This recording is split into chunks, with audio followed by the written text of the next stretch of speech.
Have you ever felt that, the little warning sign, like something's coming on, a cold maybe, Mm. or just marveled at how a cut heals itself? Yeah, it's pretty amazing stuff. It's almost like your body has this invisible army, right? Constantly working behind the scenes. And, well, you're right to feel that way. Your body is actually a master strategist. It's always in this intricate dance of self-defense Yeah. against threats seen and unseen. It's an incredibly complex system and really resilient too, all designed to keep you healthy, keep you whole. And that invisible army you mentioned, we're going to unpack its secrets today. Welcome to the Deep Dive. Today we're embarking on a journey into Unit 2, Mechanisms of Self-Defense. This is from Understanding Pathophysiology, 7th edition, Huther, McCants, Brashers, and Rote. Good stuff in there. Oh yeah. Our mission really is to dig into the crucial bits of knowledge about how your body protects itself. From the immediate physical barriers right up to that highly specialized long-term immunity. We'll also look at how these systems can sometimes, well, falter, or how they get impacted by things like infections, or even internal factors like stress. Yeah, stress is a big one we'll get to. Think of this as your shortcut, maybe. Yeah. A way to get truly well-informed, get those essential aha moments, but without, drowning in all the details. We've got a pretty fascinating journey lined up, actually. We're going to trace the different layers of your body's defenses. So we'll start with the immediate responders, what we call innate immunity and inflammation. Okay. For the first wave. Exactly. Then we'll step into the more sophisticated world of adaptive immunity. That's your body's sort of learned protection. From there, we'll explore what happens when these systems go a bit haywire, leading to various immune alterations. Right, like allergies or autoimmune issues. Precisely those. We'll also cover how infections, those cunning invaders, challenge these defenses. And finally, we'll unpack the huge impact of stress on your overall health. It's often surprising how deep that connection goes. Okay, let's get into it then. Let's unpack this incredible system, starting with Chapter 6. Innate immunity, inflammation, and wound healing, your body's first responders. So you can think of your body's defense mechanisms like a fortress, right? Multi-layered, always on alert. That's a perfect way to visualize it. Your body uses 3 distinct lines of defense. So the first line, that's like the castle's outer walls. These are your natural barriers, always on guard. They're both physical and biochemical, and they get a lot of help from the human microbiome. We'll talk more about those tiny helpers. Okay, so walls first. But what if an invader actually gets past those walls, breaches the perimeter? Right, good question. That's when the second line of defense kicks in. This is your immediate response system, inflammation. It's activated pretty much instantly to contain any damage, fight off the infection, and start the repair process. It's like the castle guards scrambling to defend that breach. Got it. Immediate response. And then, if those first 2 lines aren't quite enough, or maybe for very specific, specialized threats, you've got your third line adaptive immunity. These are like your elite forces, the specialists. They actually learn from past battles, developing this powerful memory so they can fight future invaders even better. Sets the stage for Chapter 7, really. Okay, so 3 lines. To really get a handle on them, maybe we can compare them a bit, like how they differ in, say, their level of defense. Good idea. So, level of defense. The first line is barriers, just constant presence. Second line is inflammation, the immediate reaction. Third line is adaptive immunity, much more targeted, and the timing's different too. Barriers are always there. Inflammation is immediate, bang. Adaptive immunity. It's delayed initially, takes time to build up, but then it has that memory. Which makes it super fast the next time around. Exactly. And their specificity is a huge difference. Innate immunity.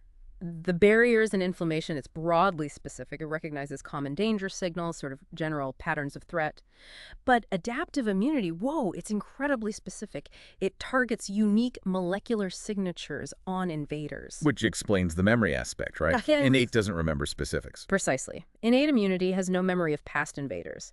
Adaptive immunity develops that specific memory, which allows for long-term protection. And this involves specialized cells, T lymphocytes and B lymphocytes mainly, whereas innate uses epithelial cells, mast cells, macrophages, granulocytes, and so on. Different players, different strategies. It really is like biological engineering, isn't it? Okay, let's zoom in on that first line of defense. The physical barriers, the biochemical ones, and that amazing human microbiome. So your physical barriers are like your body's first shield. Think about your skin. It's tough. It's resilient, acts like a wall. Then you have the linings, the mucous membranes, right? Throughout your respiratory tract, your gut, your genitourinary system. Protective linings everywhere. In the lungs, those little hairs. Cilia. Yeah, the cilia. In your respiratory tract, these tiny hair-like structures are constantly sweeping, moving mucus and trapped invaders upwards, away from the lungs. It's a crucial cleaning mechanism, keeps pathogens from settling down there. But it's not just physical walls. There's chemistry involved too, the biochemical barriers. Absolutely. Your body uses chemistry very cleverly. Things like antimicrobial peptides, defensins, and collectins. Collectins are interesting, like surfactant in your lungs. They can recognize pathogens, help kill them, and even activate another system called complement. We'll get to complement later. It's powerful stuff. Then you have enzymes like lactoferrin and lysozymes. They directly attack bacteria. And don't forget, simple things like low pH, the acidic environment in your stomach, or even in urine, it's incredibly hostile to many microbes, a natural deterrent. Now, here's where I think it gets really cool. The normal microbiome, your kinin allies. We often think microbes eat bad, right? But that's so not the case. Not at all. Our normal microbiome, these communities of bacteria, fungi living on your skin, in your eyes, nose, mouth, all through your gut, your urogenital tract, they're everywhere. And what's amazing is that these communities are unique to you and even unique to different spots on you. And the relationship isn't just one way. It can be mutualistic, both you and the microbe benefit. And benefits are huge, right? Like digestion. Definitely. Your microbiome, especially in the gut, helps break down food components you can't digest yourself. They even synthesize essential vitamins for you, like vitamin K and some B vitamins. That's incredible. What else? Well, they actively make the environment hostile for invaders. They release antibacterial substances, they compete directly with pathogens for nutrients, and, crucially, they physically block pathogens from sticking to your gut lining. That attachment is often the first step in causing infection. Wow. So they're like bouncers for your gut. Yeah, kind of. And get this, your gut microbiome actually helps train your adaptive immune system. It encourages the growth of lymphoid tissue right there in the gut. It's like a daily boot camp for your immune cells. Okay, that's wild. And you mentioned a brain connection. Yes, the gut-brain axis. Yeah. Research is showing more and more that your microbiome contributes to this two-way communication between your brain and your GI tract. It's complex, but it links gut health to things like mood, stress response, and immunity. Shows how interconnected everything really is. Mind-blowing stuff. Okay, so that's the first line.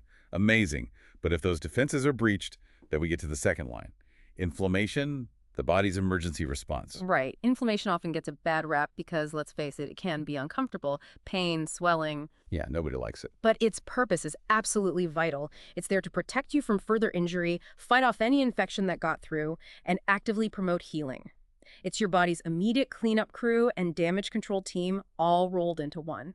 And those classic signs, we feel the redness, the heat, the swelling, the pain, maybe loss of function sometimes. They're not just random symptoms, are they? Not at all. They are the visible clues, the outward signs of this rapid microscopic cascade of events happening right there under the surface. Okay, so break down those basic steps in acute inflammation. Let's say there's an injury, blood vessels get damaged. First thing, hemostasis, coagulation. Your body needs to stop the bleeding. So the clotting cascade kicks in, platelets aggregate, they form this meshwork, a clot. This slows blood flow, helps wall off the injured area, and provides a sort of scaffold for the healing process that comes later. Immediate containment. Got it. Stop the bleeding, wall it off. What's next? Then vasodilation. The blood vessels around the injury widen. This actually increases blood volume flowing to the site, but it slows the flow through it.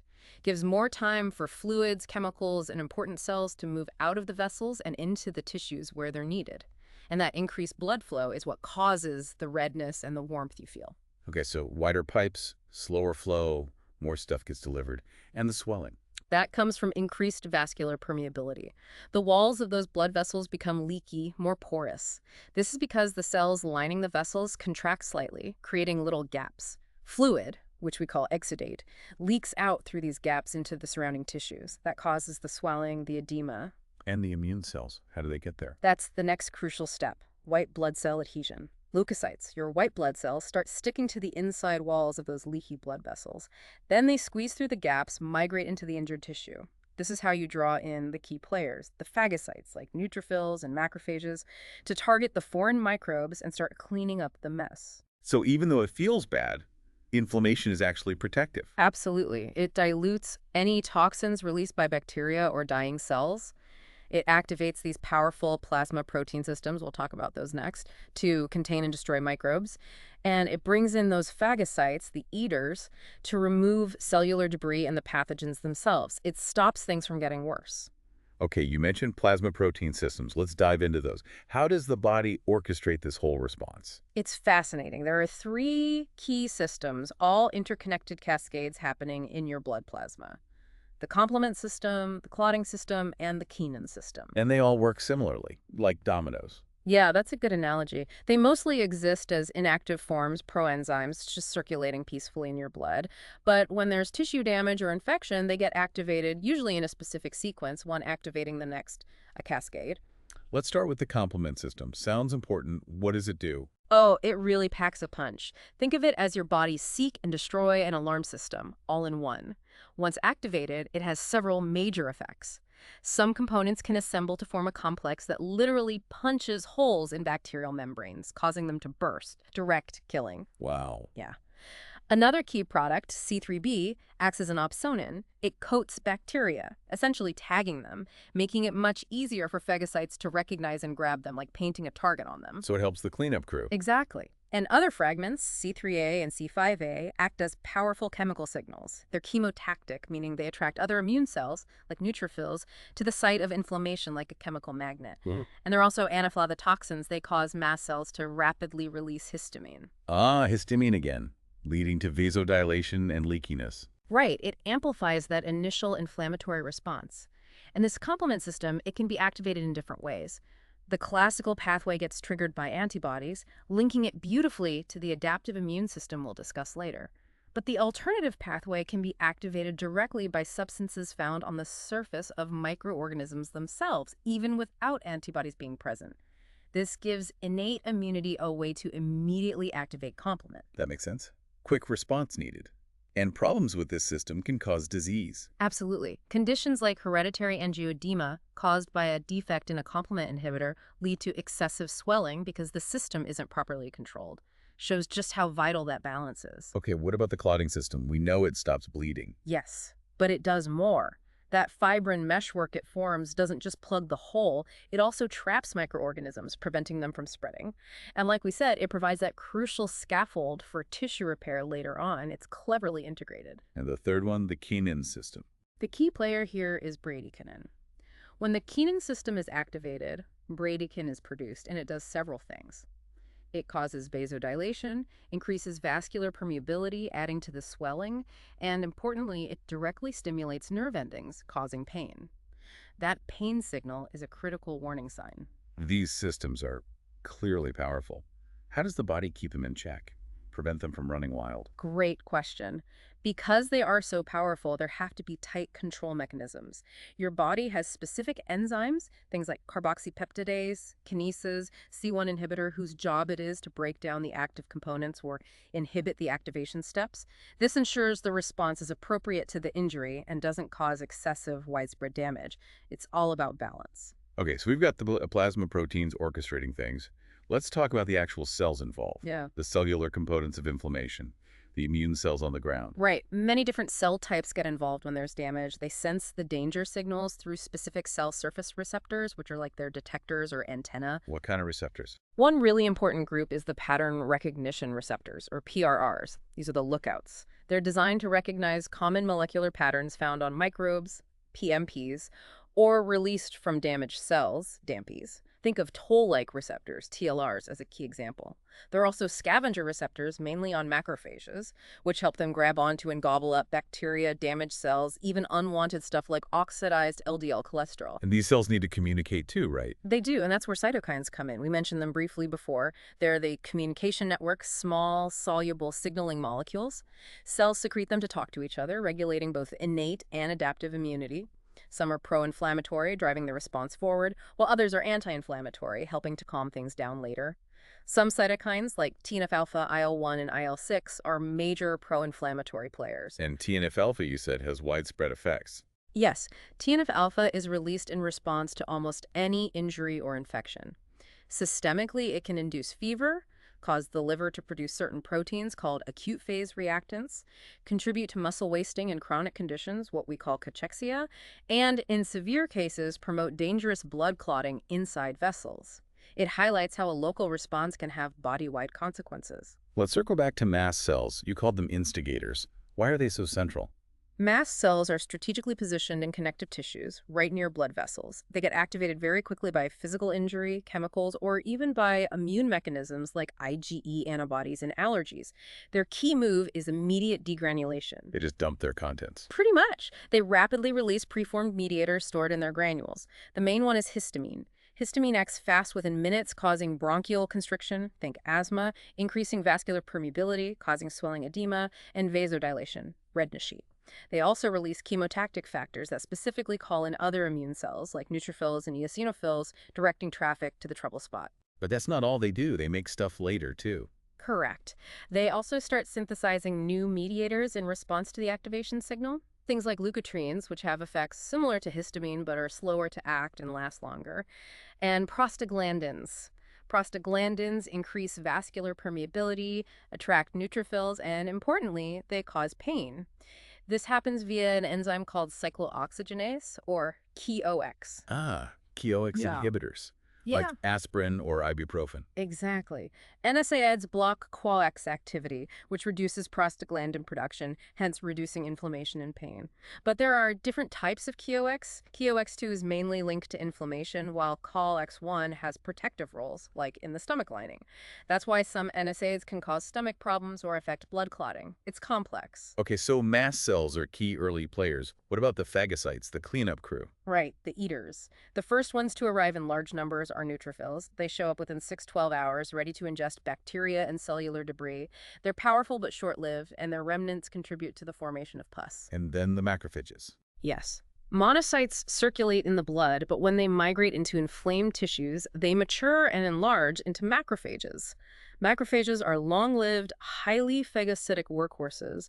They not only clean up debris and pathogens, but also release growth factors that are essential for starting the healing process. Different tissues have resident macrophages with special names like Kupffer cells in the liver or microglia in the brain. But beware, some tricky bacteria, like the one causing tuberculosis, can actually survive and even multiply inside macrophages, using them as a hiding place. Clever, but nasty.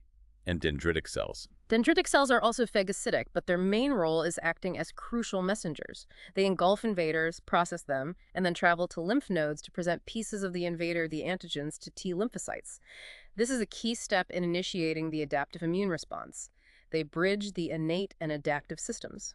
So walk us through that phagocytosis process again. How do they actually eat stuff? It's a neat process. 4 main steps. First, recognition and attachment.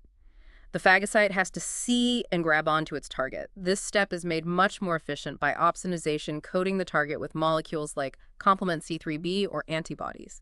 These act like handles or glue. Okay, grab the target. Second, engulfment. The phagocyte extends its membrane around the target, pulling it inside into a membrane-bound vesicle called a phagosome. Third, fusion. The phagosome fuses with another vesicle inside the cell called a lysosome, which is packed with digestive enzymes and toxins. This creates a phagolysosome. And fourth, destruction. Exactly. Destruction. Inside the phagolysosome, the target is bombarded with toxic oxygen metabolites, like bleach, essentially, and digestive enzymes, breaking it down completely. Job done. But you mentioned collateral damage. Sometimes the good guys cause problems. Unfortunately, yes. As phagocytes die, especially neutrophils, they can release some of those potent enzymes into the surrounding tissue, causing some unintended damage. But again, the body has natural inhibitors to try and limit this, like alpha-1 antitrypsin.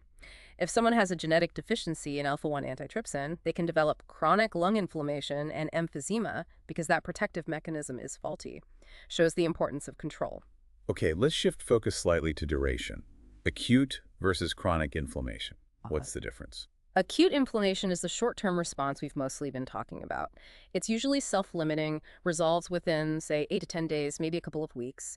It leads to resolution and healing. It's the body's normal, healthy response to injury or infection. But sometimes it doesn't resolve. Right. If the acute response fails to eliminate the cause, or sometimes if the inflammation starts differently, it can become chronic inflammation, lasting 2 months or much longer. Worryingly, chronic inflammation is now associated with almost all major chronic diseases: heart disease, diabetes, Alzheimer's, cancer. It's a major underlying factor. What characterizes chronic inflammation? Instead of neutrophils dominating, you see a dense infiltration of lymphocytes and macrophages. And if the macrophages still can't eliminate the source of the irritation, maybe it's a persistent bacterium like M. tuberculosis, a fungus, or even a foreign object like a splinter, the body tries to wall it off by forming a granuloma. The walling off strategy, like in TB. Exactly. Macrophages transform into specialized cells, epithelioid cells, and multinucleated giant cells that form the core of this granuloma, surrounded by lymphocytes. It's an attempt to contain the problem. Sometimes the center of the granuloma undergoes caseous necrosis, becoming cheesy and dead, or even liquefies. It contains the threat, but can also damage the surrounding tissue. Inflammation isn't just local, though. There are systemic manifestations, too, right? Yeah. Body-wide signs. Yes, definitely. We talked about fever. That's induced by cytokines, endogenous praerogens acting on the hypothalamus in your brain, resetting your body's thermostat. Fever can potentially slow down some microbes, but it also has metabolic costs and can be harmful if too high. And more white blood cells. Yes, leukocytosis. A temporary increase in the number of circulating white blood cells, especially neutrophils, is common in acute inflammation. Your bone marrow ramps up production. And proteins in the blood. Right. Increased plasma proteins. The liver responds to inflammatory signals by producing acute phase reactants, things like fibrinogen, involved in clotting, and C-reactive protein, CRP. Measuring CRP levels in the blood is a common way doctors check for inflammation somewhere in the body. An elevated CRP suggests an inflammatory process is active. Okay, the battle is fought, hopefully won. Now let's talk about cleaning up and rebuilding, wound healing. What are the possible outcomes after tissue damage? Ideally, you get resolution or regeneration. This means the injured tissue returns to almost its original structure and function. This happens best in tissues that can easily regenerate, like the skin, the gut lining, the liver. But even then, complete regeneration can take a long time, up to 2 years. And if regeneration isn't possible? Then you get repair. In repair, the destroyed tissue is replaced by scar tissue, which is mostly collagen. Scar tissue restores the structural integrity, it holds things together and provides strength, but it doesn't restore the original function of the tissue. Think of a heart attack. The damaged heart muscle is replaced by scar tissue, which can't contract, so overall heart function is impaired. And wounds heal differently depending on how they happened. Primary versus secondary intention. Yes. Primary intention healing is what happens with clean, surgical-type wounds where the edges are close together, like a paper cut or a sutured incision. There's minimal tissue loss. These wounds heal relatively quickly with minimal scarring. Okay, clean edges heals fast. What about bigger, messier wounds? That's secondary intention. This is for open wounds where there's been significant tissue loss, like a large burn or a deep ulcer. The wound edges are far apart. Healing takes much longer because the body has to fill in that gap with much more granulation tissue. There's more inflammation, and a process called wound contraction is really important here to pull the edges together. The resulting scar is often larger, and the healed tissue only regains about 80% of its original tensile strength. It sounds like a really complex construction project. What are the phases? It's usually described in 4 overlapping phases. It's not strictly sequential. They blend into each other. Okay, phase 1. Phase 1, hemostasis, coagulation. This is immediate. Bleeding occurs, vessels constrict briefly, then dilate. The coagulation cascade activates, platelets jump in, forming that fibrin mesh. This stops bleeding and provides the initial scaffold. Platelets also release crucial growth factors that signal the next phase. Phase 2. Phase 2, inflammation. Starts right away, too. Macrophages are the key players here. They invade the wound, cleaning up debris, dead cells, bacteria, a process called debridement. They also release more growth factors, recruit fibroblasts, the builders, and promote angiogenesis, the formation of new blood vessels to supply the healing tissue. Okay, cleaning crew and signaling for builders. Phase 3. Phase 3, proliferation and new tissue formation. This really gets going after a couple of days and can last for weeks. You see granulation tissue forming. It looks pink and bumpy because it's full of new fragile capillaries and proliferating cells.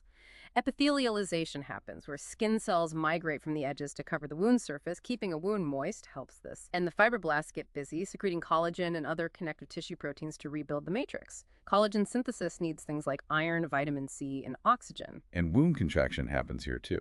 Yes. Specialized cells called myofibroblasts, which have features of both muscle cells and fibroblasts, pull the wound edges together.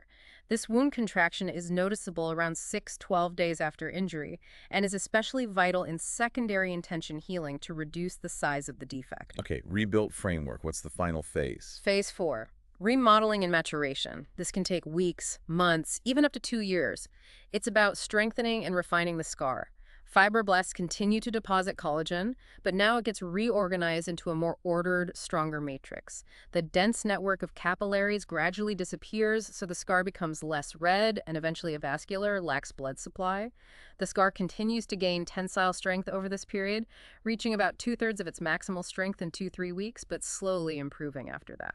But healing doesn't always go smoothly. Let's talk about dysfunctional wound healing. What can go wrong? A lot, unfortunately. Many factors can impair the process. Ischemia, lack of oxygen to the tissue, is a big one.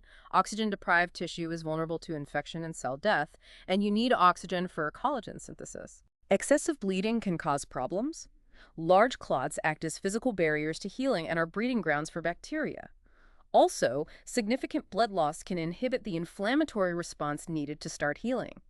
Sometimes excessive fibrin deposition can lead to adhesions, fibrous bands that form between organs in body cavities, which can distort or even strangle organs. You see this sometimes after abdominal surgery. Lifestyle factors matter too, right? Like obesity. Hugely. Obesity impairs leukocyte function, reduces levels of important growth factors, increases pro-inflammatory cytokines, dysregulates collagen production, and decreases new blood vessel formation. It stacks the deck against good healing. And diabetes. Diabetes mellitus is another major culprit. Persistent high blood sugar causes small vessel disease, reducing blood flow, ischemia. It affects how hemoglobin releases oxygen. It suppresses macrophage function and impairs the energy supply for immune cells. All bad news for healing. Lugs can interfere too. Definitely. Certain drugs are known inhibitors. Antineoplastic agents, chemotherapy, slow down cell division, which is needed for healing, and inhibit angiogenesis. NSAIDs, if used excessively, can suppress the necessary inflammation and prostaglandin activity. And steroids are potent inhibitors. They prevent macrophage migration, inhibit key enzymes, and delay epithelialization. Even tobacco smoking compromises healing due to toxic agents and nicotine's vasoconstricting effect. Sometimes the problem isn't the healing process itself, but the scar that forms. Right. Issues with dysfunctional collagen synthesis can lead to abnormal scars. A hypertrophic scar is raised above the skin surface but stays within the boundaries of the original wound. It often tends to regress somewhat over time. But a keloid is different. Yes. A keloid is also raised, but it extends beyond the original wound boundaries, invading the surrounding normal skin. Keloids are much more likely to recur after removal. There's often a familial tendency, and they are more common in individuals with darker skin pigmentation. And sometimes wounds just open up again. That's dehiscence. The wound pulls apart at the suture line, usually happening 5 to 12 days after surgery. It's often associated with infection or excessive strain on the wound, and it's more common in obese individuals. It requires prompt medical attention, usually resuturing. One more problem. Contracture. Contracture is when there's excessive shortening or contraction of the scar tissue. This can lead to significant anatomic deformity and loss of function, especially if the scar crosses a joint, like after a severe burn. You can also get contractures internally, like strictures in the esophagus or intestines, or cirrhosis in the liver, which is essentially extensive scarring. It's interesting how age impacts these innate processes too. Let's look at age-related factors, starting with kids. Pediatric considerations are important. Newborns' innate immunity isn't fully mature. Their neutrophils don't move as effectively towards infection sites, impaired chemotaxis. They have lower levels of complement proteins, especially for that alternative pathway activation. Their monocytes are also slower to respond. This makes them somewhat predisposed to certain types of infections. And at the other end of the spectrum, geriatric considerations. The elderly face different vulnerabilities. While they usually have normal numbers of innate immune cells, the function of those cells can be diminished. Phagocytosis might be less efficient, cytokine production might be altered. They often have an increased baseline level of chronic inflammation, which contributes to many age-related diseases. And wound healing is often impaired too. Yes, frequently. This is often due to coexisting chronic illnesses like diabetes, peripheral vascular disease, or heart disease, which impair circulation. Plus, older adults are more likely to be on medications like NSAIDs or steroids that interfere with healing. Physical changes like decreased subcutaneous fat and thinning skin also reduce perfusion to wound beds. And, as we mentioned, the effectiveness of vaccines tends to diminish with age. That's a really thorough look at the first and second lines of defense. Incredible stuff. Now let's shift gears into Chapter 7 and the really sophisticated world of adaptive immunity. Your body's specialized memory-enhanced forces. This is the third line. Indeed. Adaptive immunity is really where your body gets smart about defense. It's highly specific for particular invaders, and its defining feature is that it's memory-driven. It involves specialized cells called lymphocytes, T cells, and B cells, and powerful molecules called antibodies. The system gives you long-lasting, often lifelong protection against specific threats you've encountered before. What are the key differences compared to innate immunity again? Well, first, it's inducible. The specific weapons, the effector cells and antibodies, don't just exist in large numbers waiting around. They are produced or induced in response to encountering a specific threat. Second, it develops more slowly than inflammation, at least the first time you encounter a new threat. But the huge advantage is that memory. The second time you see that same threat, the response is much, much faster and stronger. It all revolves around recognizing specific targets, right? Antigens. Exactly. Antigens are the molecular targets, could be proteins, carbohydrates, lipids found on microbes, infected cells, or even abnormal tissues like cancer cells. These are the specific structures that antibodies and lymphocytes recognize and bind to.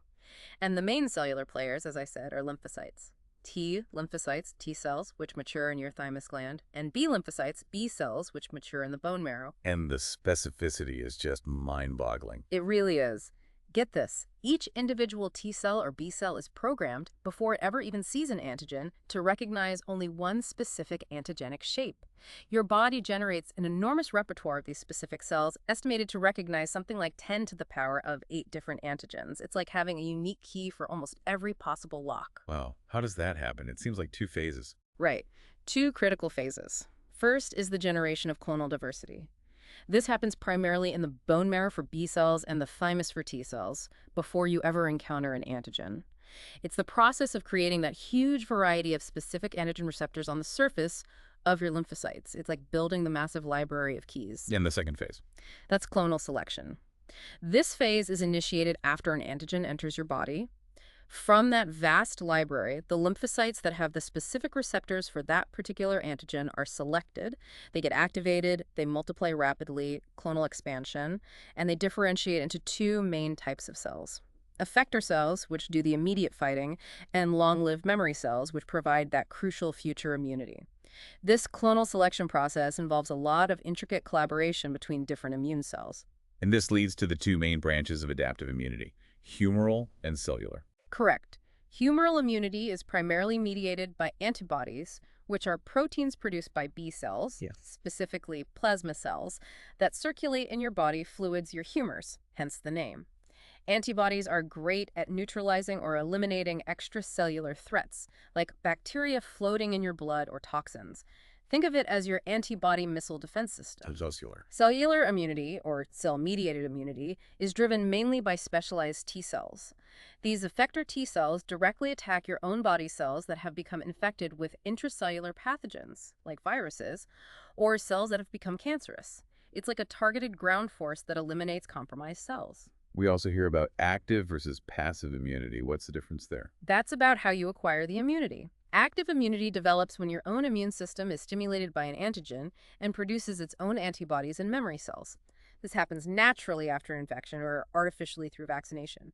Because you make your own memory cells, active immunity provides long-lived, sometimes lifelong, protection. Okay, your body does the work, it lasts long. Right. What's passive? Passive immunity is when you receive preformed antibodies or lymphocytes from another source. It doesn't involve your immune system being activated. A classic example is a mother passing her Ig antibodies across the placenta to her fetus, or IgA antibodies through breast milk. Or medically, we can give injections of antibodies, immunoglobulin, for things like rabies or hepatitis exposure. Because you didn't make the antibodies yourself and no memory cells were formed, passive immunity provides only temporary protection. The borrowed antibodies eventually break down. Got it.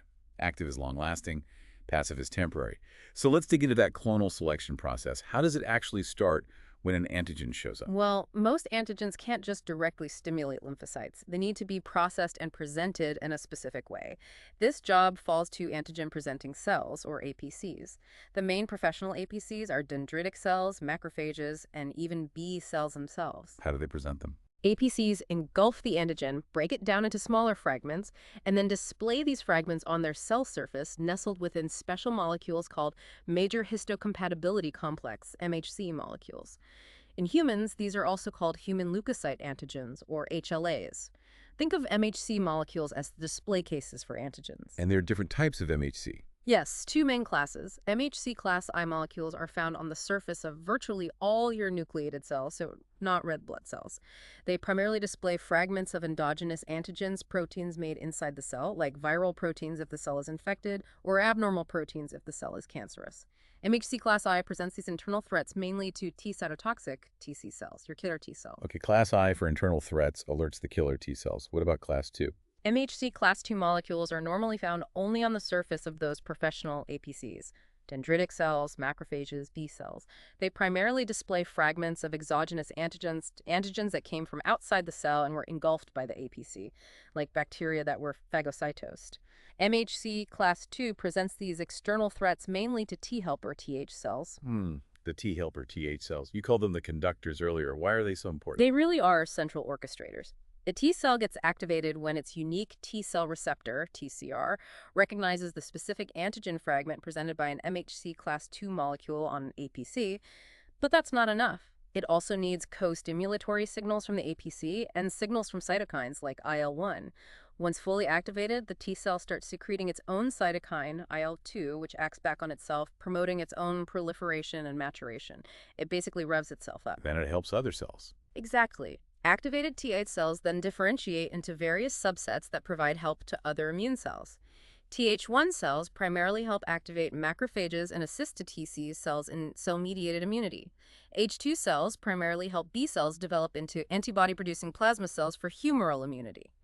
Th17 cells recruit neutrophils and activate antimicrobial responses, and they're also crucial T-regulatory Treg cells, whose job is to suppress the immune response, preventing it from going overboard and maintaining tolerance to self. So T cells are vital. Losing them, like in HIV, is devastating. Absolutely. Without sufficient T cells, virtually the entire adaptive immune response grinds to a halt.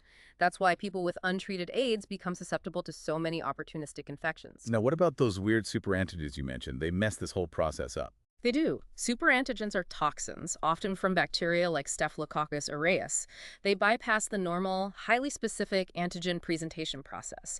Instead of fitting neatly into the antigen binding groove, they kind of clamp onto the outside of the T cell receptor and the MHC class II molecule, linking them together non-specifically. So they activate T cells without the right antigen. Exactly. And not just one or two specific T cells, they can activate a huge proportion, maybe up to 20% of all the Th cells in the body simultaneously. This triggers a massive, uncontrolled release of inflammatory cytokines, a cytokine storm. The result is a systemic inflammatory reaction. High fever, plummeting blood pressure, potentially fatal shock. Think toxic shock syndrome. It's a dangerous hijacking of the immune system. Scary stuff. Yeah. Okay, back to the normal process. What about the killers, the T cytotoxic TC cells? How do they get activated? TC cells, which have a CD8 marker instead of the CD4 on T8 cells, recognize antigens presented by MHC class I molecules. Remember, class I is on almost all body cells and displays internal antigens. So, if the cell is infected with a virus or becomes cancerous, it will display abnormal fragments on its MHC class I. A TC cell with the matching receptor recognizes this danger signal. It usually also needs help, often in the form of IL-2 secreted by activated Th1 cells to become fully activated. And once activated, they kill. Yes. Activated TC cells directly attack and destroy the target cells, the virus-infected cells or cancer cells that are displaying the specific antigen they recognize. They are crucial for eliminating intracellular threats. Okay, that covers the T cell side. What about B cell clonal selection? How do they get activated to make antibodies? B cells are interesting because they're B cell receptors, BCRs, which are essentially surface-bound antibodies, usually IgM and IgD, can often recognize and bind to soluble, intact antigens directly without needing MHC presentation initially. They also have receptors for complement components, which can help activate them. So they can see the antigen directly. Sometimes, yes. When an antigen binds to its BCR, the B cell gets an initial activation signal. It then internalizes the antigen, processes it, and presents fragments on its own MHC class II molecules. This allows it to interact with an already activated T helper cell, usually a Th2 cell, that recognizes the same antigen fragment. Ah, so they need T-cell help too. For most robust antibody responses, yes, especially for making high-quality IgG antibodies in memory cells. This T-cell help, often involving cytokines like IL-4 from the Th2 cell, provides the crucial second signal that drives the B cell to proliferate rapidly and differentiate into plasma cells. And plasma cells are the antibody factories. Exactly. Plasma cells are specialized, short-lived cells that are dedicated to churning out huge quantities of soluble antibodies specific for that initial antigen. And importantly, during this whole clonal selection and expansion process, some of the activated B cells and T cells differentiate into long-lived memory cells. These memory cells hang around, ready to mount that much faster and stronger secondary response if the same antigen ever shows up again. That memory is really the magic of adaptive immunity. Okay, let's talk more about humoral immunity, the power of antibodies. Right. Antibodies, or immunoglobulins, IgG, the terms are used pretty interchangeably, are the key players produced by those plasma cells. They circulate in your blood and lymph, searching for their specific antigen targets. You mentioned 5 classes: IgG, IgA, IgM, IgEGD. Yes, they each have slightly different structures and distinct functions. IgG is the workhorse, the most abundant antibody in your blood, about 80–85%. It's involved in most protective activities, neutralizing toxins, opsonizing bacteria, activating complement, and critically, maternal IgG crosses the placenta, providing vital protection to newborns for their first few months. Okay, IgG is the main player. What about IgM? IgM is physically the largest antibody. It circulates as a pentamer, like 5 antibodies joined together. Its key role is being the first antibody class produced during a primary immune response. It's a good activator of complement. Newborns start synthesizing IgM early in life, even before birth, if exposed to infection in utero. And IgA, you said it's in secretion. Yes. IgA is found in the blood, but its main claim to fame is as secretory IgA. SCA. In secretions like tears, saliva, mucus, and breast milk, IgA exists as a dimer, 2 IgA units joined together, with an extra component called the secretory piece. This piece protects the antibody from being broken down by enzymes in those harsh environments. It's your frontline defense on mucosal surfaces. Then IgE, the allergy one. IgE is present in very low concentrations normally. Its primary evolutionary role is thought to be protection against large parasitic worms, helminths. However, in developed countries, it's mostly known as the main driver of common allergic reactions when it mistakenly targets harmless environmental antigens.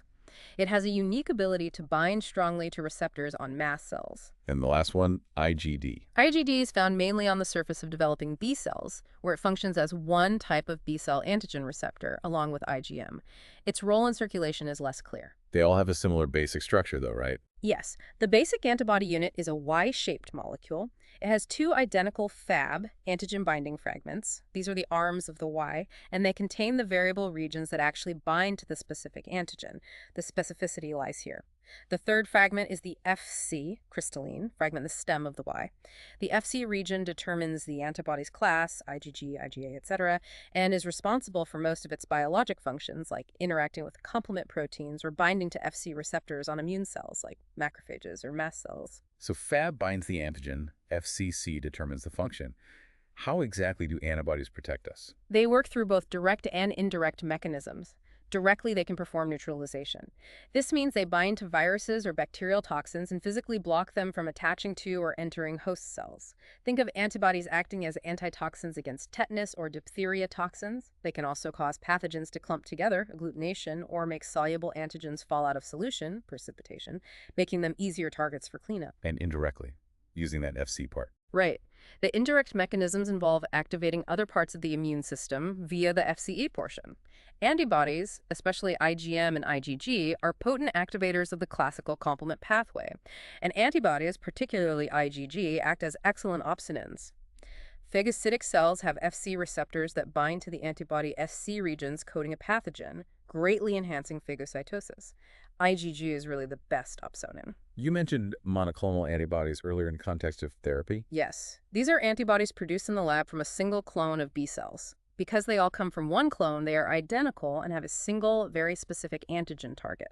This makes them incredibly useful for diagnostics, like pregnancy tests, and as targeted therapies for diseases like cancer or autoimmune disorders. Let's revisit IgE function specifically because it's a bit different. Parasites and allergies. Right. So IgE antibodies produced in response to parasites or allergens bind tightly to Fc receptors on mast cells residing in tissues. Now, if a soluble antigen, like one released from a worm, comes along and cross-links several of these IgE molecules on the mast cell surface, it triggers the mast cell to degranulate, releasing histamine and other mediators. And this helps fight the worm. Yes. One of the mediators released is eosinophil chemotactic factor of anaphylaxis, ECFA. This attracts eosinophils to the site. Eosinophils are specialized granulocytes that are particularly good at killing parasites. They attach to the worm, often coated with IgE, and release potent enzymes from their granules that damage the parasite's outer surface. Of course, when this happens in response to pollen, it just causes allergy symptoms. And that's secretory immune system, IgA, guarding the gates. It's a largely independent system operating at your body's mucosal surfaces: eyes, mouth, respiratory tract, gut, genitourinary tract, mammary glands. Plasma cells located in these tissues secrete antibodies directly into the local secretions. IgA is the star player here, preventing pathogens from attaching to and invading through these vulnerable surfaces. And the colostral antibodies in breast milk, rich in secretory IgA, provide crucial passive immunity, protecting newborns against gastrointestinal infections. This all culminates in the difference between the primary and secondary immune responses, right? The memory effect in action. Absolutely. When you first encounter an antigen during the primary response, there's a lag phase or latent period of several days while clonal selection and expansion happen. Then IgM antibody levels rise first, around day 5 to 7, followed by IgG. If there's no further exposure, antibody levels gradually decline, although memory cells remain. It's the second time. The secondary response, upon re-exposure to the same antigen, is dramatically different thanks to those memory cells. It's much faster, shorter lag phase, much stronger, higher peak antibody levels, and more prolonged. The predominant antibody produced is IgG, and it reaches much higher concentrations than in the primary response. This rapid, potent secondary response is what provides protective immunity after infection or successful vaccination. We've covered the antibody side, humoral. What about cell-mediated immunity, the T cells doing the work directly? Right. This involves the effector T cells we discussed, the TC cells, CD8+, doing the direct killing of infected or cancerous cells, the crucial TREG cells, usually CD4+, that suppress the response, and various T lymphokine-producing cells, mostly CD4+ helper subsets like Th1, Th2, Th17, that orchestrate and amplify different aspects of the immune reaction. Tell us more about those lymphokine-secreting T cells. So Th1 cells produce cytokines like interferon gamma, IFN, which are really important for activating macrophages to become more potent killers of ingested microbes. We call these M1 macrophages. Th1 responses are key for dealing with intracellular bacteria and viruses. Th2 cells, as we said, help B cells make antibodies, but they also produce cytokines like IL-4, IL-13, that activate macrophages towards a healing and tissue repair function, M2 macrophages. Th17 cells are important for recruiting neutrophils and promoting antimicrobial responses at epithelial barriers, especially against bacteria and fungi. It's a coordinated effort with different T helper subsets guiding the right type of response for this specific threat. And age affects adaptive immunity too, newborns and elderly. Yes. Newborns have an immature adaptive immune system. They can produce IgM if infected in utero, but their IgA production is limited, and IgG production only ramps up after birth. This is why maternal antibodies received passively, IgG via placenta, IgA via breast milk, are absolutely critical for protecting them during their first few months. And the elderly. In the elderly, there can be a general decline in T cell function and antibody production in response to new antigens. This contributes to their increased susceptibility to infections and potentially reduced effectiveness of vaccinations. Interestingly, they also tend to have increased levels of autoantibodies, antibodies against self-antigens, suggesting some breakdown in self-tolerance, although this doesn't always lead to autoimmune disease. Wow. Okay, so we've seen how these amazing systems should work. Now, Chapter 8 takes us into the flip side. Alterations in immunity when self-defense goes awry. Exactly. This chapter explores situations where the immune system, despite its sophistication, makes mistakes or responds inappropriately, leading to disease. You mentioned 4 main types of inappropriate responses. Right. There's allergy, which is an exaggerated, damaging immune reaction to normally harmless environmental substances. Then autoimmunity, where the immune system mistakenly attacks the body's own tissues. Alloimmunity is an immune reaction against beneficial foreign tissues, like in blood transfusions or organ transplants. And finally, immune deficiency, where the immune system is too weak to provide adequate protection against pathogens. Let's start with hypersensitivity reactions. These underlie allergy, autoimmunity, and alloimmunity. What are the basics? A key principle for all hypersensitivities is sensitization. You have to have been exposed to the antigen or allergen at least once before. Your immune system has to learn it and form memory cells. Symptoms only appear on re-exposure. Another important distinction is timing. Reactions are broadly classified as immediate, occurring within minutes to hours, usually mediated by antibodies, or delayed, taking hours to days to develop fully, usually mediated by T cells. The most dramatic immediate reaction is anaphylaxis, right? Yes, anaphylaxis is the most rapid and severe type. It can be explosive, happening within minutes of re-exposure to the offending antigen. We distinguish between systemic anaphylaxis, which causes widespread symptoms like itching, hives, throat swelling, difficulty breathing, a drastic drop in blood pressure, shock, and can even be fatal. Think severe reactions to bee stings, peanuts, or certain drugs, and cutaneous anaphylaxis, which is more localized to the skin, causing pain, swelling, and redness at the site of exposure. Okay, let's break down the 4 types of hypersensitivity reactions. Type I, IgE-mediated reactions. This is the classic allergy. Pretty much. This is driven by IgE antibodies. The mechanism starts with sensitization. Your first exposure to the allergen triggers plasma cells to produce IgE specific for that allergen. This IgE then circulates and binds tightly to special Fc receptors on the surface of mast cells in your tissues. Now those mast cells are primed. So what happens on re-exposure? When you encounter the allergen again, it binds to and cross-links the IgE molecule sitting on those primed mast cells.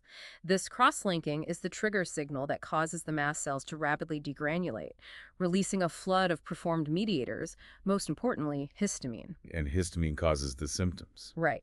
Histamine quickly causes blood vessels to dilate and become leaky, leading to swelling and redness, the wheal and flare reaction in the skin, or hive urticaria, constriction of airways, bronchial constriction leading to wheezing and asthma, increased mucus secretion, runny nose, watery eyes.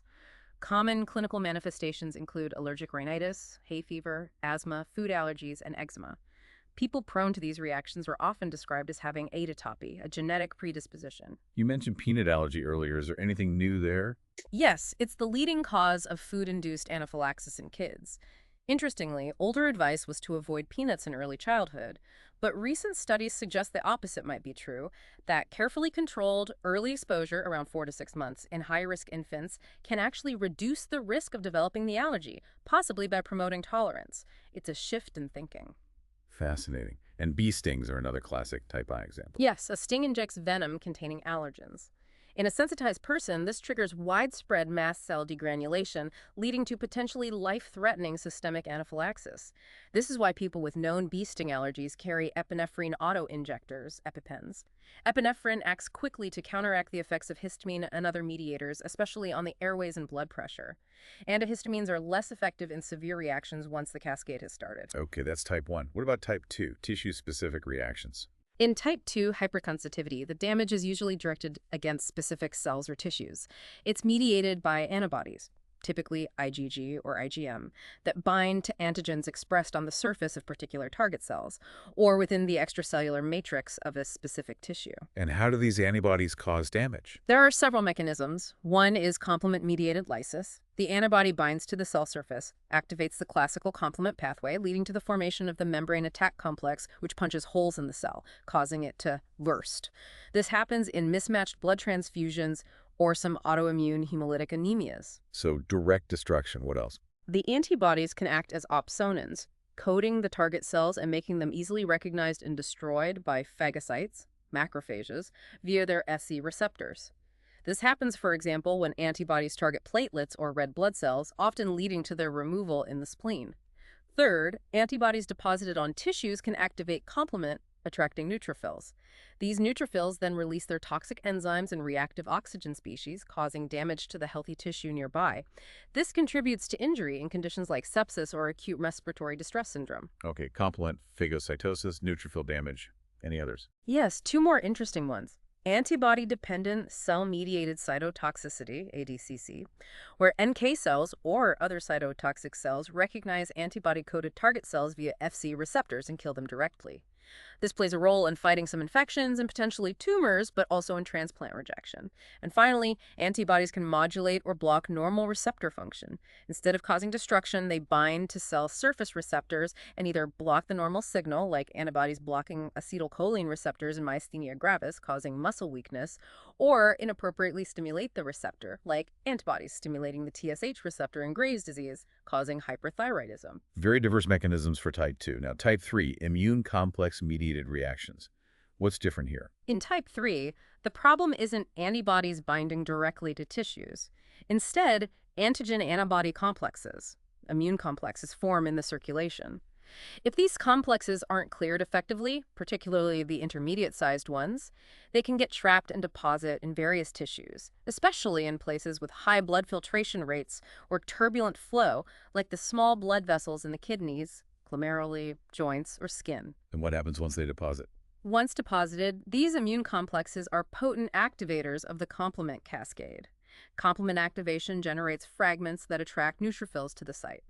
Just like in type 2, these arriving neutrophils release their damaging enzymes and reactive oxygen species, trying to clear the complexes but causing significant inflammation and tissue destruction in the process. It's collateral damage from the attempt to remove the deposited complexes. What are some examples of type 3 reactions? The classic systemic example is serum sickness, which can occur after receiving foreign serum proteins, like some older types of antivenom or certain drugs. Immune complexes deposit widely, causing fever, rash, joint pain, and kidney damage. A related phenomenon is Raynaud phenomenon, where temperature-dependent immune complexes, cryoglobulins, precipitate in peripheral capillaries, fingers, toes, in the cold, causing restricted blood flow, pallor, numbness, and pain. Localized type 3 reactions, called Arthus reactions, can occur with repeated local exposure to an antigen, causing inflammation in vessel walls. Examples might include some forms of celiac disease, gluten sensitivity, or allergic alveolitis, like farmer's lung. Okay, that covers immune complexes. Finally, type 4, cell-mediated reactions. No antibodies involved here. Correct. Type 4 reactions are mediated primarily by T lymphocytes, not antibodies, and they are typically delayed, taking 24-72 hours or even longer to develop fully. How do T cells cause damage in type 4? There are two main ways. First, T cytotoxic TC cells can be directly involved. If they recognize foreign antigens, like from a transplanted organ, or self-antigens presented on MHC class I molecules, they can directly kill the target cells. Second, T helper 1, Th1 cells, play a major role. When they recognize an antigen presented by APCs, they release cytokines, lymphokines, particularly interferon gamma, IFN. IFN is a potent activator of macrophages.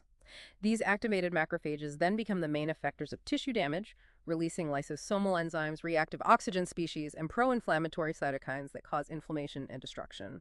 So it's either direct killing by TC cells or indirect damage via Th1-activated macrophages. Essentially, yes. Classic examples of type 5e reactions include acute graft rejection, which often involves both TC and Th1 mechanisms, the tuberculin skin test, PPD, for tuberculosis exposure, where memory Th1 cells react to the injected TB antigens, recruiting macrophages and causing the characteristic hardened bump, and allergic contact dermatitis. Contact dermatitis, like poison ivy. Exactly. Things like the oils from poison ivy, nickel in jewelry, or latex contain small molecules called haptens. These haptens aren't immunogenic on their own, but they bind to proteins in your skin. This combination is recognized as foreign by T cells, leading to a Th1-mediated reaction with redness, itching, blistering, and weeping upon re-exposure. Type IV mechanisms also contribute significantly to tissue damage in many autoimmune diseases, like rheumatoid arthritis, T cells attacking joint components, or type 1 diabetes, T cells destroying insulin-producing beta cells in the pancreas. Okay, those are the 4 types. Let's specifically revisit allergy. It's mostly type I. Yes, the most common allergies are type I, IgE-mediated reactions. Allergy is defined as a hypersensitivity specifically to environmental antigens, allergens, that are usually harmless to most people, things like pollens, molds, dust mites, animal dander, certain foods, insect venoms. The severity can range dramatically from mild, like seasonal hay fever, rhinitis, sneezing, to potentially fatal systemic anaphylaxis. Now, autoimmunity. This is the immune system attacking self. How does Yep. that happen? Autoimmunity represents a fundamental breakdown in immunologic tolerance, the mechanisms that normally prevent your immune system from attacking your own tissues. In autoimmune diseases, the body produces autoantibodies, antibodies against self-antigens, or autoreactive T cells that cause chronic inflammation and tissue damage. It's important to note that having low levels of autoantibodies without any disease symptoms is actually quite common and usually harmless. Disease occurs when this self-attack becomes persistent and damaging. Why does tolerance break down? Is it genetic infection? It's usually a combination of genetic predisposition and environmental triggers. The exact initial event is often unclear, but infectious agents are strongly implicated as potential triggers for many autoimmune disorders, including type 1 diabetes, multiple sclerosis, and rheumatoid arthritis. How can an infection trigger autoimmunity? A key mechanism is thought to be antigenic mimicry. This is where molecular structures on a pathogen happen to closely resemble structures on your own tissues, self-antigens. When your immune system mounts a response against the pathogen, the antibodies or T cells it produces might accidentally cross-react with your similar-looking self-antigens. A classic example is acute rheumatic fever following a group A streptococcal infection, strep throat. Proteins on the bacteria mimic proteins in the heart valves. The antibodies produced against the strep bacteria then attack the heart valves, causing inflammation and damage, a type 2 autoimmune reaction. This same infection can also lead to kidney inflammation, post-streptococcal glomerulonephritis, via type 3 immune complex deposition. Let's look at systemic lupus erythematosus, SLE, as a prime example of a complex autoimmune disease. SLE, or lupus, is probably the most common, complex, and often serious systemic autoimmune disease. It's characterized by the production of a wide array of autoantibodies against numerous self-antigens, particularly components found inside the cell nucleus, like double-stranded DNA, anti-dsDNA, histones, and ribonuclear proteins. And how do these autoantibodies cause problems in lupus? The main mechanism is thought to be type 3 hypersensitivity. Circulating immune complexes, especially those containing DNA and anti-DNA antibodies, deposit in various tissues, particularly the kidneys, but also skin, joints, blood vessels, brain, heart. This deposition triggers complement activation and inflammation, leading to tissue damage like severe kidney inflammation, lupus nephritis. There are also elements of type 2 hypersensitivity where autoantibodies directly target blood cells, red cells, white cells, platelets, leading to their destruction. Who gets lupus, and what are the symptoms? Lupus is much more common in women than men, about a 9.1 ratio, typically developing between ages 20 and 40. There's a higher incidence in individuals of African, Hispanic, and Asian descent, suggesting genetic and possibly environmental factors. The clinical presentation is incredibly varied, earning it the nickname the Great Imitator. Symptoms often wax and wane with periods of remission and flares. They can affect almost any body system. Joint pain arthritis, skin rashes, like the characteristic butterfly rash across the face, kidney disease, inflammation of blood vessels, vasculitis, fatigue, fever, hair loss, blood count abnormalities, cardiovascular problems, neurological issues. It's very diverse. How is it diagnosed and treated? Diagnosis can be challenging because of the varied symptoms. It's usually based on a combination of characteristic clinical findings, like meeting specific criteria, and laboratory tests. A positive anti-nuclear antibody, ANA test, is a sensitive screening test. Most people with lupus have a positive ANA, but it's not specific as other conditions can cause it. More specific tests look for antibodies like anti-dsDNA or anti-ZISM. There's no cure for lupus. Treatment focuses on controlling symptoms, preventing flares, and minimizing organ damage using drugs that suppress the immune response, like NSAIDs, corticosteroids, immunosuppressants, and antimalarial drugs, which have immunomodulatory effects. Sun protection is also important as UV light can trigger flares. Okay, shifting from attacking self to attacking others' tissues. Alloimmunity. Alloimmunity is an immune response directed against tissues or cells from another individual of the same species.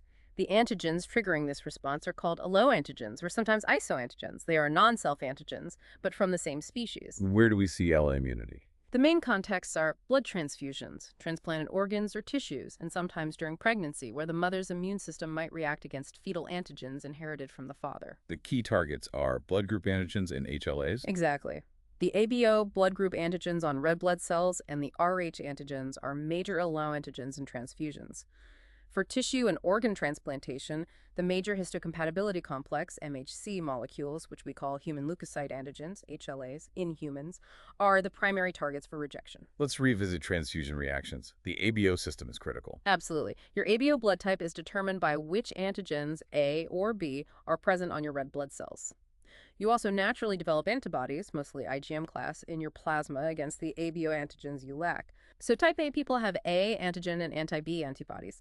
Type B have B antigen and anti-A antibodies. Type AB have both A and B antigens and no anti-A or anti-B antibodies.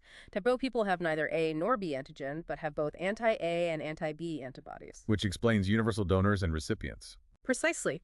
Type O individuals are universal donors for red blood cells because their cells lack the A and B antigens that would react with recipients' antibodies. Type AB individuals are universal recipients because they lack both anti and anti-B antibodies, so they won't attack transfused AB or O cells. Giving someone the wrong ABO type causes a rapid type 2 hypersensitivity reaction, where the recipient's antibodies attack the transfused red cells, causing massive hemolysis breakdown, which can be fatal. And the RH system, important for pregnancy. Yes. The main Rh antigen is Rhd. People are either Rh positive, have the D antigen, or Rh negative, lack it. Unlike ABO, Rh negative people don't naturally have anti-Rh antibodies. They only develop them if they are exposed to Rh positive blood, for example, through a transfusion or during pregnancy with an Rh positive fetus. This is the basis of hemolytic disease of the newborn. If an Rh negative mother carrying an Rh positive fetus gets exposed to fetal blood, often during delivery, she develops anti-Rh antibodies. In a subsequent pregnancy with another Rh positive fetus, her IgG anti-Rh antibodies can cross the placenta and attack the fetal red blood cells, causing severe anemia, a type 2 reaction. This is largely preventable now with injections of Rh immunoglobulin, ROJAM, given to Rh negative mothers. Okay, now for transplant rejection, HLAs are the main hurdle. Yes. HLAs, or MHC molecules, are incredibly diverse in the human population due to polymorphism. Many different versions, alleles, exist for each HLA gene locus on chromosome 6. You inherit one set of HLA genes from each parent, and both sets are expressed on your cells. This huge diversity means it's extremely unlikely for two unrelated individuals to have identical HLA types. So matching is key. Absolutely. The closer the HLA match between the organ donor and the recipient, the lower the risk of rejection. That's why tissue typing is crucial before transplantation. Siblings have a 25% chance of being a perfect HLA match. Identical twins are a perfect match. For unrelated donors, finding a close match is much harder, hence the need for large donor registries. What are the different types of rejection? They're mainly classified by timing and mechanism. Hyperacute rejection happens almost immediately, minutes to hours, after the transplant. It's caused by pre-existing antibodies in the recipient that react against antigens, usually HLAs, on the blood vessel endothelium of the donor organ. These antibodies might be from previous transfusions, pregnancies, or transplants. It causes rapid blood clotting in the graft, turning it white and non-functional. White graft. It's rare now because pre-transplant screening, cross-matching, usually detects these antibodies. Okay, hyperacute is immediate, antibody-driven. What about acute? Acute rejection is the most common type, usually occurring within days to months after the transplant. This is primarily a cell-mediated immune response, type IV, directed against mismatched HLA antigens on the donor organ cells. Recipient T cells, both TC and Th1, recognize the foreign HLAs and infiltrate the graft, causing inflammation and damage. Biopsies show lymphocytes and macrophages attacking the tissue. Acute rejection is often reversible with increased immunosuppressive drug therapy. And chronic rejection. Chronic rejection is a slower, insidious process that occurs over months to years. It leads to progressive loss of graft function. The mechanisms are complex and not fully understood, but involve a low-grade, persistent cell-mediated reaction, type 4, possibly antibody involvement, type 3, inflammation, activation of fibroblasts, and gradual scarring, fibrosis, of the transplanted organ. It's much harder to treat than acute rejection. So we've covered hypersensitivity, autoimmunity, alloimmunity. The last category is deficiencies in immunity when the defenses are too weak. Right. Immune deficiency is the failure of the immune or inflammatory response to function normally, resulting in an increased susceptibility to infections. Primary versus secondary again. Yes. Primary or congenital immune deficiencies are caused by genetic defects affecting immune system development or function.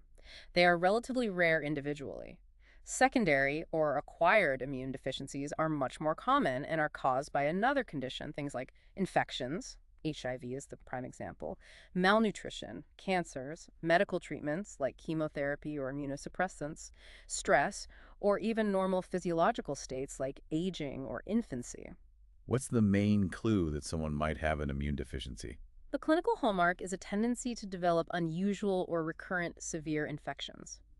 We're not talking about the occasional cold. We mean things like multiple episodes of documented pneumonia, serious bacterial infections like sepsis or meningitis, recurrent deep skin abscesses, persistent fungal infections like thrush, or infections with microbes that don't usually cause disease in healthy people, opportunistic infections like pneumocystis jirovecii pneumonia. Having multiple infections at the same time is also a red flag. In children, failure to thrive, core growth, and chronic diarrhea can be indicators. Can the type of infection give clues? Often, yes. Recurrent infections with certain encapsulated bacteria, like pneumococcus, often point towards a B cell or antibody deficiency, or maybe a phagocyte defect. Frequent and severe viral, fungal, or opportunistic infections, like pneumocystis or persistent candida, suggest a T cell deficiency. And deficiencies in the complement system, particularly the later components, are often associated with recurrent infections by Neisseria bacteria, causing meningitis or gonorrhea. Let's briefly touch on some primary congenital immune deficiencies. They're genetic. Yes, usually caused by defects in single genes, although sometimes they are sporadic mutations. While individually rare, collectively they are more common than many people realize. They can manifest very early in infancy or sometimes later in childhood or adulthood. The most severe types affect both T and B cells, called combined deficiencies. Like SCID, bubble boy disease. Exactly. Severe combined immunodeficiencies, SCIDs, are a group of disorders where there's a profound lack of T cell function and usually severe B cell dysfunction as well. Infants with SCID have very few lymphocytes, an underdeveloped thymus, and virtually no adaptive immunity. They are extremely vulnerable to infections and usually require stem cell transplant to survive. There are various genetic causes like ADA deficiency or defects in cytokine receptors needed for lymphocyte development. Other examples. There's DiGeorge syndrome, caused by developmental defect, often a deletion on chromosome 22, that results in poor development or absence of the thymus, leading to low T cell numbers. It often involves heart defects and parathyroid gland problems too. Wiskott-Aldrich syndrome is an X-linked disorder affecting both T cells and platelets, causing infections, eczema, and bleeding. And there are many predominantly antibody deficiencies, which are actually the most common type of primary immunodeficiency. These involve defects in B cell development or function, leading to low levels of immunoglobulins, hypogammaglobulinemia or agammaglobulinemia, and recurrent bacterial infections. Bruton agammaglobulinemia is a classic X-linked example. Are there treatments? For antibody deficiencies, replacement therapy with intravenous immunoglobulin, IVIG, can provide temporary passive immunity. For severe combined defects like SCID or Wiskott-Aldrich, hematopoietic stem cell transplantation from bone marrow or umbilical cord blood is the main curative option, aiming to replace the defective immune system. This carries risks, including graft versus host disease, GVHD, where the donor T cells attack the recipient's tissues. Gene therapy is also becoming a promising option for some specific single gene defects. Okay, now for the more common, secondary acquired immune deficiencies caused by other things. Yes, far more common. The list of potential causes is long. Normal physiologic states like pregnancy, infancy, and aging involve some immune modulation. Psychological stress, dietary insufficiencies, malnutrition, infections themselves, especially chronic ones, malignancies, cancers, physical trauma like burns, medical treatments, immunosuppressants, radiation, chemotherapy, and other chronic diseases like diabetes or kidney failure can all lead to secondary immune deficiency. Some are temporary, but some are severe. Right. Many are relatively minor or transient, but conditions like cancer, the treatments for cancer, drugs used to prevent transplant rejection, and of course HIV infection leading to AIDS can cause profound and prolonged immunosuppression. Many cancer patients, for instance, die from infections because their immune system is weakened by both the disease and the treatment. Immunosuppressive drugs require a careful balancing act, suppressing the unwanted immune reaction, like rejection or autoimmunity, without leaving the patient completely vulnerable to infection or even secondary cancers. Let's focus on acquired immunodeficiency syndrome, AIDS, caused by HIV. Still a huge issue globally. Absolutely.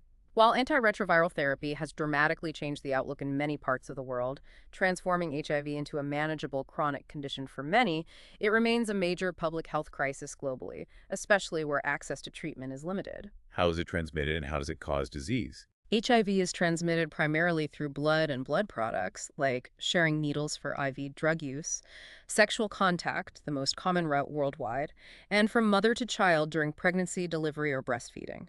HIV is a retrovirus. It carries its genetic information as RNA along with enzymes like reverse transcriptase. Its primary target is cells expressing the CD4 receptor, which includes T helper lymphocytes, but also macrophages and dendritic cells. What's the life cycle like? How does it destroy T cells? It's a multi-step process. 1. HIV surface protein, GP120, binds to the CD4 receptor and a co-receptor on the T cell. 2. The virus fuses with the cell membrane and enters. 3. Inside the cell, reverse transcriptase copies the viral RNA into DNA. 4. This viral DNA is then inserted into the host cell's own DNA genome by another viral enzyme called integrase. The virus is now a permanent part of the cell's blueprint. 5. Later, the cell's machinery transcribes and translates the viral DNA to make new viral RNA and proteins. Another viral enzyme, protease, helps assemble these into new virus particles. 6. Finally, new viruses bud off from the cell surface, often killing the host T cell in the process. This relentless cycle of infection and destruction leads to a gradual progressive depletion of T cells. Which cripples the whole adaptive immune system. Precisely. As T cell counts fall, the body becomes increasingly unable to mount effective immune responses against opportunistic infections and certain cancers. AIDS is diagnosed when the CD4 plus T cell count drops below a critical level, 200 cells or when the person develops one of the specific AIDS-defining opportunistic illnesses, like pneumocystis pneumonia, Kaposi's sarcoma, invasive cervical cancer, etc. How is HIV diagnosed and monitored? Diagnosis usually involve testing blood for HIV antibodies and a viral protein called P24 antigen. Positive screening tests are confirmed with more specific tests, like nucleic acid tests, NATs, that detect the viral RNA or DNA itself. Once diagnosed, the severity of the disease and response to treatment are monitored by measuring the viral load, amount of HIV RNA in the blood, and the CD4 plus T cell count. And treatment are Antiretroviral therapy, RT, involves using a combination of drugs, usually 3 or more, from different classes that target different steps in the HIV life cycle: entry inhibitors, reverse transcriptase inhibitors, integrase inhibitors, protease inhibitors. This combination approach is crucial to suppress viral replication effectively and prevent the development of drug resistance. Does ART cure HIV? Unfortunately, no. ART can suppress the virus to undetectable levels in the blood, allowing the immune system to recover significantly and preventing progression to AIDS. It's transformed HIV into a chronic condition. However, it's not a cure because the virus integrates into the host cell's DNA, creating a latent reservoir, especially in memory T cells and possibly other sites like the CNS, that ART cannot eliminate.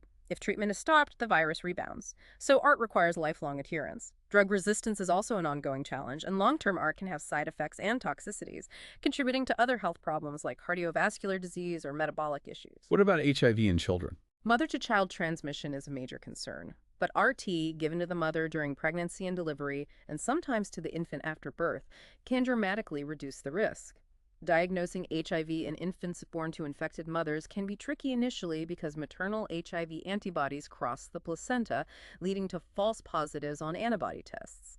So, tests detecting the virus itself, DNA or RNA, are needed. Untreated HIV infection is often more aggressive in children, leading to rapid disease progression and high mortality. Neurologic involvement, HIV encephalopathy, is also more common in children, potentially causing developmental delays and brain atrophy. Okay, that's a sobering look at alterations and deficiencies. Now let's transition into Chapter 9, focusing on infection, the battleground within. This explores the dynamic between us and microorganisms. Right. It's not always a battle, though. As we touched on with the microbiome, our relationship with microbes exists on a spectrum. Symbiosis and mutualism benefit us. Commensalism benefits the microbe without harming us. Pathogenicity is when the microbe benefits but harms the human host. And then there's opportunism, where normally harmless microbes, commensals or mutualists, seize an opportunity like weakened host defenses or being in the wrong place to cause disease. Clostridium difficile causing severe diarrhea after antibiotics wipe out competing gut bacteria, or Candida albicans causing thrush are classic examples of opportunistic infections. So maintaining that balance with our microbiome is key. Absolutely. A healthy microbiome and intact physical and immune barriers are crucial defenses against both dedicated pathogens and opportunistic ones. So how does an actual infection unfold? What's the typical process of infection? It's generally considered a sequence of events, though the steps can overlap. First, encounter. the initial contact between the host and the potential pathogen. This could be endogenous from your own microbiome getting out of place, or exogenous from an external source like contaminated food, water, another person, an animal, or an insect. Step 2. Transmission, how the microbe spreads from its source to the host. This can be direct contact, person to person via blood-body fluids or mother-to-child vertically, or indirect contact via contaminated objects, airborne droplets, contaminated food water, or vectors like mosquitoes or ticks. Step 3. Colonization. The pathogen has to establish itself at the site of entry. It needs to survive local defenses, compete with the normal microbiome if present, and multiply. There's often a minimum infective dose required. Just one bacterium might not be enough. Pathogens have evolved clever strategies to resist our defenses during this stage. What kind of strategies? How do they resist? Oh, they're quite sophisticated. Many bacteria produce capsules or slime layers that make it hard for phagocytes to grab them and also resist antibiotics. Some release toxins that directly kill phagocytes. Others can survive inside phagocytes by preventing the fusion of the phagosome with the lysosome. Some produce enzymes to neutralize damaging oxygen radicals or digest protective antibodies like IgA. Some even coat themselves with host proteins to camouflage themselves or constantly change their surface antigens, antigenic variation, to evade recognition by antibodies or T cells, like the flu virus does. In biofilms, you mentioned those. Yes, biofilms are a major colonization and resistance strategy.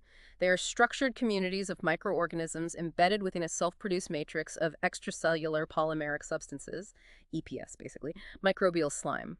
This matrix protects the microbes within from host defenses and antibiotics, making biofilm infections, like on medical implants or in chronic wounds or ear infections, notoriously difficult to treat. Okay, encounter, transmission, colonization. Step 4. Invasion or penetration.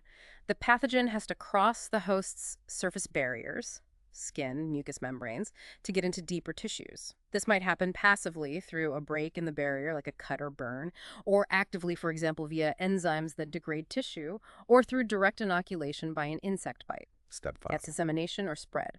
Once inside, the pathogen may spread locally through tissues, or it can enter the bloodstream, bacteremia, viremia, or lymphatic system to travel to distant sites in the body. And the final step, step 6. Cellular or tissue damage. This is what actually causes the signs and symptoms of disease.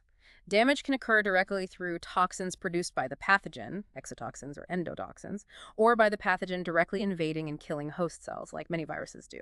Or damage can occur indirectly as a consequence of the host's own immune and inflammatory response trying to eliminate the pathogen. The inflammation itself can cause swelling, scarring, and tissue necrosis. Sometimes immune complexes, type 3, or cell-mediated reactions, type 4, against the pathogen also contribute to tissue damage. Okay, let's look at some specific types of infectious agents, starting with bacteria. Bacteria are prokaryotes, simple, single-celled organisms without a distinct nucleus. They're classified in various ways, including by shape, kochars, spheres, bacillar rods, spirochetes or spirals, and, importantly, by their Gram-stain reaction. Gram-positive bacteria stain purple because they have a thick peptidoglycan cell wall. Gram-negative bacteria stain pink. They have a thinner peptidoglycan layer, but also an outer membrane containing lipopolysaccharide, LPS. And then LPS is endotoxin, right? Exactly. LPS is endotoxin. Bacteria also employ different survival strategies. Some are primarily extracellular, living and multiplying in body fluids, where they mainly trigger antibody responses. Others are intracellular, capable of surviving and multiplying inside host cells, which helps them evade antibodies and requires a cell-mediated T-cell response for elimination. Intracellular bacteria can often persist for long periods. They use virulence factors to cause disease. Yes. Things like pili, fimbriae help them stick to host cells. Flagella provide motility. Capsules help evade phagocytosis. Many produce enzymes that break down tissues, allowing spread. And crucially, many produce toxins. Exotoxins versus endotoxins. This is important, right? Very important distinction. Exotoxins are proteins, often enzymes, that are actively secreted by living bacteria, both gram-positive and gram-negative. They directly damage host cells or interfere with their function, often targeting specific cellular processes. Examples include the toxins causing tetanus, botulism, diphtheria, cholera, or toxic shock syndrome. Egotoxins are typically highly potent and highly immunogenic, meaning they stimulate a strong antibody response, antitoxins. This immunogenicity is why we can make effective vaccines, toxoids, against diseases like tetanus and diphtheria. Okay, exotoxins are secreted proteins, often target specific cells, immunogenic. What about endotoxins? Endotoxin, LPS, is fundamentally different. It's not secreted. It's an integral structural component of the outer membrane of gram-negative bacteria only. It's released primarily when the bacteria die and leaves break apart, although some shedding occurs during growth. Endotoxin acts more generally, primarily by potently activating the innate immune system, triggering macrophages, complement the clotting cascade. This leads to a massive release of inflammatory cytokines, TNFs, IL-1, IL-6, causing fever, endotoxin is pyrogenic, inflammation, vasodilation, increased capillary permeability, and potentially disseminated intravascular coagulation, DIC. So endotoxin causes a systemic inflammatory response. Yes, and unlike exotoxins, endotoxin is poorly immunogenic. It doesn't elicit a strong protective antibody response, so you can't make toxoid vaccines against it. And critically, because it's released when bacteria die, antibiotics that kill gram-negative bacteria can actually worsen the situation initially by causing a massive release of endotoxin, potentially leading to septic shock. That leads us to bacteremia and sepsis. Bacteremia just means bacteria are present in the bloodstream, which might be transient and harmless. Sepsis, or septicemia, is much more serious. It implies bacteria are actively growing in the blood and triggering a systemic inflammatory response, usually due to the release of endotoxins or exotoxins. This uncontrolled, body-wide inflammation leads to fever, rapid heart rate, altered mental status, activation of clotting, leaky capillaries, dangerously low blood pressure, septic shock, and ultimately multiple organ failure. Sepsis has a very high mortality rate. Okay, moving on to viral infection. Very different from bacteria. Very different. Viruses are tiny, obligatory intracellular parasites. They consist basically of genetic material, DNA or RNA, enclosed in a protein coat, capsid, sometimes with an outer envelope. They completely lack the machinery for self-replication and rely entirely on hijacking the host cell's machinery to make more copies of themselves. It's their life cycle. We touched on it with HLV, but generally. Attachment to a specific receptor on the host cell surface. The specificity determines which cells the virus can infect. Penetration into the cell, uncoding to release the viral genome, replication of the viral genome, and synthesis of viral proteins using host machinery, assembly of new virus particles, and finally release from the host cell, often by budding off the surface or by bursting the cell, which usually kills it. How do viruses actually damage cells? They can be highly destructive. They can shut down the host cell's own protein synthesis, divert all resources to making viruses. Some disrupt lysosomes, releasing damaging enzymes. Some cause infected cells to fuse together, forming giant cells. Infected cells often display viral antigens on their surface, marking them for destruction by the host's immune system, TC cells. And some viruses can transform normal cells into cancer cells, human papillomavirus, HPV, causing cervical cancer, hepatitis B/C viruses linked to liver cancer. And latency, hiding out. Yes, viral latency is a clever evasion strategy. The virus integrates its genome into the host cell or exists as an episome, remaining dormant and essentially invisible to the immune system, sometimes for years. Then, under certain conditions, like stress, it can reactivate and cause disease again. The classic example is the varicella zoster virus. Causes chickenpox initially, then lies dormant in nerve ganglia, and can reactivate decades later to cause shingles. Viruses also change their disguise. And antigenic variation. Yes, particularly RNA viruses like influenza, which have sloppy replication enzymes that introduce mutations. Antigenic drift refers to small, gradual changes in the virus's surface antigens, like hemagglutinin and neuraminidase in flu, due to point mutations. This is why the flu vaccine needs to be updated yearly, because the circulating strains drift over time. Antigenic shift is a much more dramatic change. It happens when different strains of a virus, for example, human flu and avian flu, infect the same cell and resort their segmented genomes, creating a completely novel virus with new surface antigens to which the population has little or no immunity. Antigenic shift is responsible for influenza pandemics. Do viruses make toxins like bacteria? Generally, no. Viruses don't produce classical exotoxins or endotoxins. The symptoms of viral infections, fever, aches, malaise, are often largely due to the host's own inflammatory response, cytokines like interferons and interleukins trying to fight the infection. However, severe tissue damage can result from the immune system killing off large numbers of infected cells, or sometimes from an excessive inflammatory response, cytokine storm. Okay, now fungal infections or mycosis? Fungi are eukaryotes, more complex than bacteria. Infections can be superficial, affecting the skin, hair, nails, like dermatophytes causing Tenia's ringworm, athlete's foot, or mucous membranes, like Candida causing thrush. Or they can be deep systemic, invading internal organs, which is much more serious and usually occurs in immunocompromised individuals.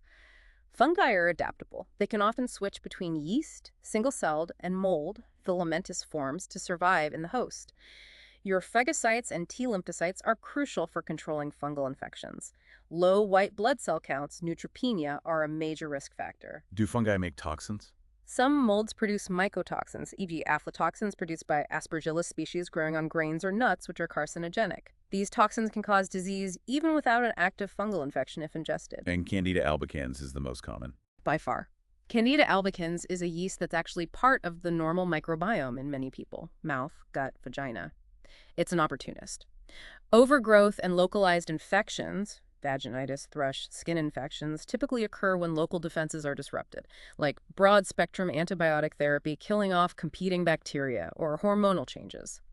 In severely immunocompromised individuals, for example, those with neutropenia due to chemotherapy, transplant recipients, advanced HIV/AIDS, Candida can invade the bloodstream and cause life-threatening disseminated candidiasis, spreading to multiple organs. Lastly, parasitic infections, a diverse group. Very diverse. Parasites are organisms that live on or in a host and benefit at the host's expense. They range from single-celled protozoa, like Plasmodium causing malaria, Giardia lamblia causing diarrheal disease, Toxoplasma gondii, to large multicellular worms called helminths, like tapeworms, roundworms, flukes. How are they usually transmitted? Unlike many bacteria and viruses, human-to-human transmission is less common for many parasites. Spread often occurs via vectors, like mosquitoes transmitting malaria or sandflies transmitting leishmaniasis, contaminated water or food like Giardia or intestinal worms, or sometimes direct contact or penetration of skin. Malaria is a huge global problem. Still one of the biggest infectious killers worldwide, caused by the protozoan Plasmodium, mainly P. falciparum. It has a complex life cycle involving mosquitoes and humans. In humans, it infects liver cells and then red blood cells. The parasites multiply inside red blood cells, eventually causing them to burst periodically. This lysis releases parasites and toxins, triggering massive cytokine release, TNF, IFN-DO, IL-1, which causes the characteristic cycles of high fever and chills, along with anemia due to red cell destruction. Severe malaria can lead to complications like cerebral malaria, pulmonary edema, kidney failure. How do parasites cause tissue damage? Often through enzymes they release to help them invade tissues or migrate. They can also cause damage by sheer physical presence, like worms blocking intestines, or by triggering chronic inflammation or immune reactions that harm host tissues. This constant battle with microbes leads us to a critical modern problem: antibiotic antimicrobial resistance, a growing crisis. It really is one of the biggest public health threats we face. Resistance emerged almost as soon as antibiotics were widely used, and now multiple drug resistance is frighteningly common in many bacteria. The CDC highlights urgent threats like Clostridium difficile, often triggered by antibiotics, Carbapenem-resistant Enterobacteriaceae, CRE, nightmare bacteria resistant to last resort antibiotics, and drug-resistant Neisseria gonorrhea. So infections that used to be easy to treat are becoming dangerous again. Exactly. Things like MRSA, methicillin-resistant Staphylococcus aureus, drug-resistant Streptococcus pneumonia, a common cause of pneumonia and meningitis, multi-drug-resistant Salmonella typhi, causing typhoid fever, and multi-drug-resistant tuberculosis, MDR-TB and XDR-TB, are major global challenges. And it's not just bacteria. Fungi like Candida auris and malaria parasites, Plasmodium falciparum, are also showing widespread resistance to frontline drugs. How do microbes actually become resistant? What are the mechanisms? They have several clever tricks. 1. Acquiring resistance genes. Bacteria are very good at sharing genes horizontally, often via plasmids, small circles of DNA, allowing resistance to spread rapidly through a bacterial population. 2. Producing enzymes that degrade or modify the antibiotic. The classic example is beta-lactamase, an enzyme produced by many bacteria, like S. aureus, that breaks down penicillin and related antibiotics. 3. Altering the antibiotic's target. The microbe modifies the cellular component that the antibiotic usually binds to, so the drug can no longer attach effectively. 4. Reducing antibiotic accumulation. They might alter their cell wall or membrane to make it harder for the antibiotic to get in, or they can develop efflux pumps, specialized pumps in their cell membrane that actively pump the antibiotic back out as fast as it gets in. What's driving the emergence and spread of this resistance? Several factors contribute. A major one is the overuse and misuse of antibiotics in both human medicine and agriculture. Every time antibiotics are used, they kill susceptible bacteria, but leave behind any resistant ones, allowing them to multiply and dominate its basic natural selection. Lack of compliance, patients not finishing their full course of antibiotics, also contributes by allowing partially resistant strains to survive and potentially become fully resistant. Poor infection control practices in hospitals and communities facilitate the spread of resistant strains. And the use of antibiotics in animal feed for growth promotion is another significant concern, potentially selecting for resistance that can then spread to humans via the food chain or environment. With resistance rising, vaccines and protection against infection become even more vital. Absolutely critical. Active immunization, vaccination, is our most effective tool for preventing infectious diseases in the first place. Vaccines contain antigens, killed microbes, weakened live microbes, microbial components or toxoids, that stimulate your own immune system to produce protective antibodies and/or cellular immunity, memory T and B cells, without causing the disease itself. The goal is to induce long-lasting immunity safely. And boosters are often needed. Yes. The primary immune response after initial vaccination is sometimes not strong enough or long-lasting enough for full protection. Booster injections are given later to re-stimulate the immune system, significantly increasing antibody levels and reinforcing the pool of memory cells, leading to more robust and durable protection. There's also passive protection. Yes, passive immunotherapy. This involves giving someone preformed antibodies, usually human immunoglobulin preparations, derived from donors. This provides immediate but temporary protection against a specific pathogen or toxin.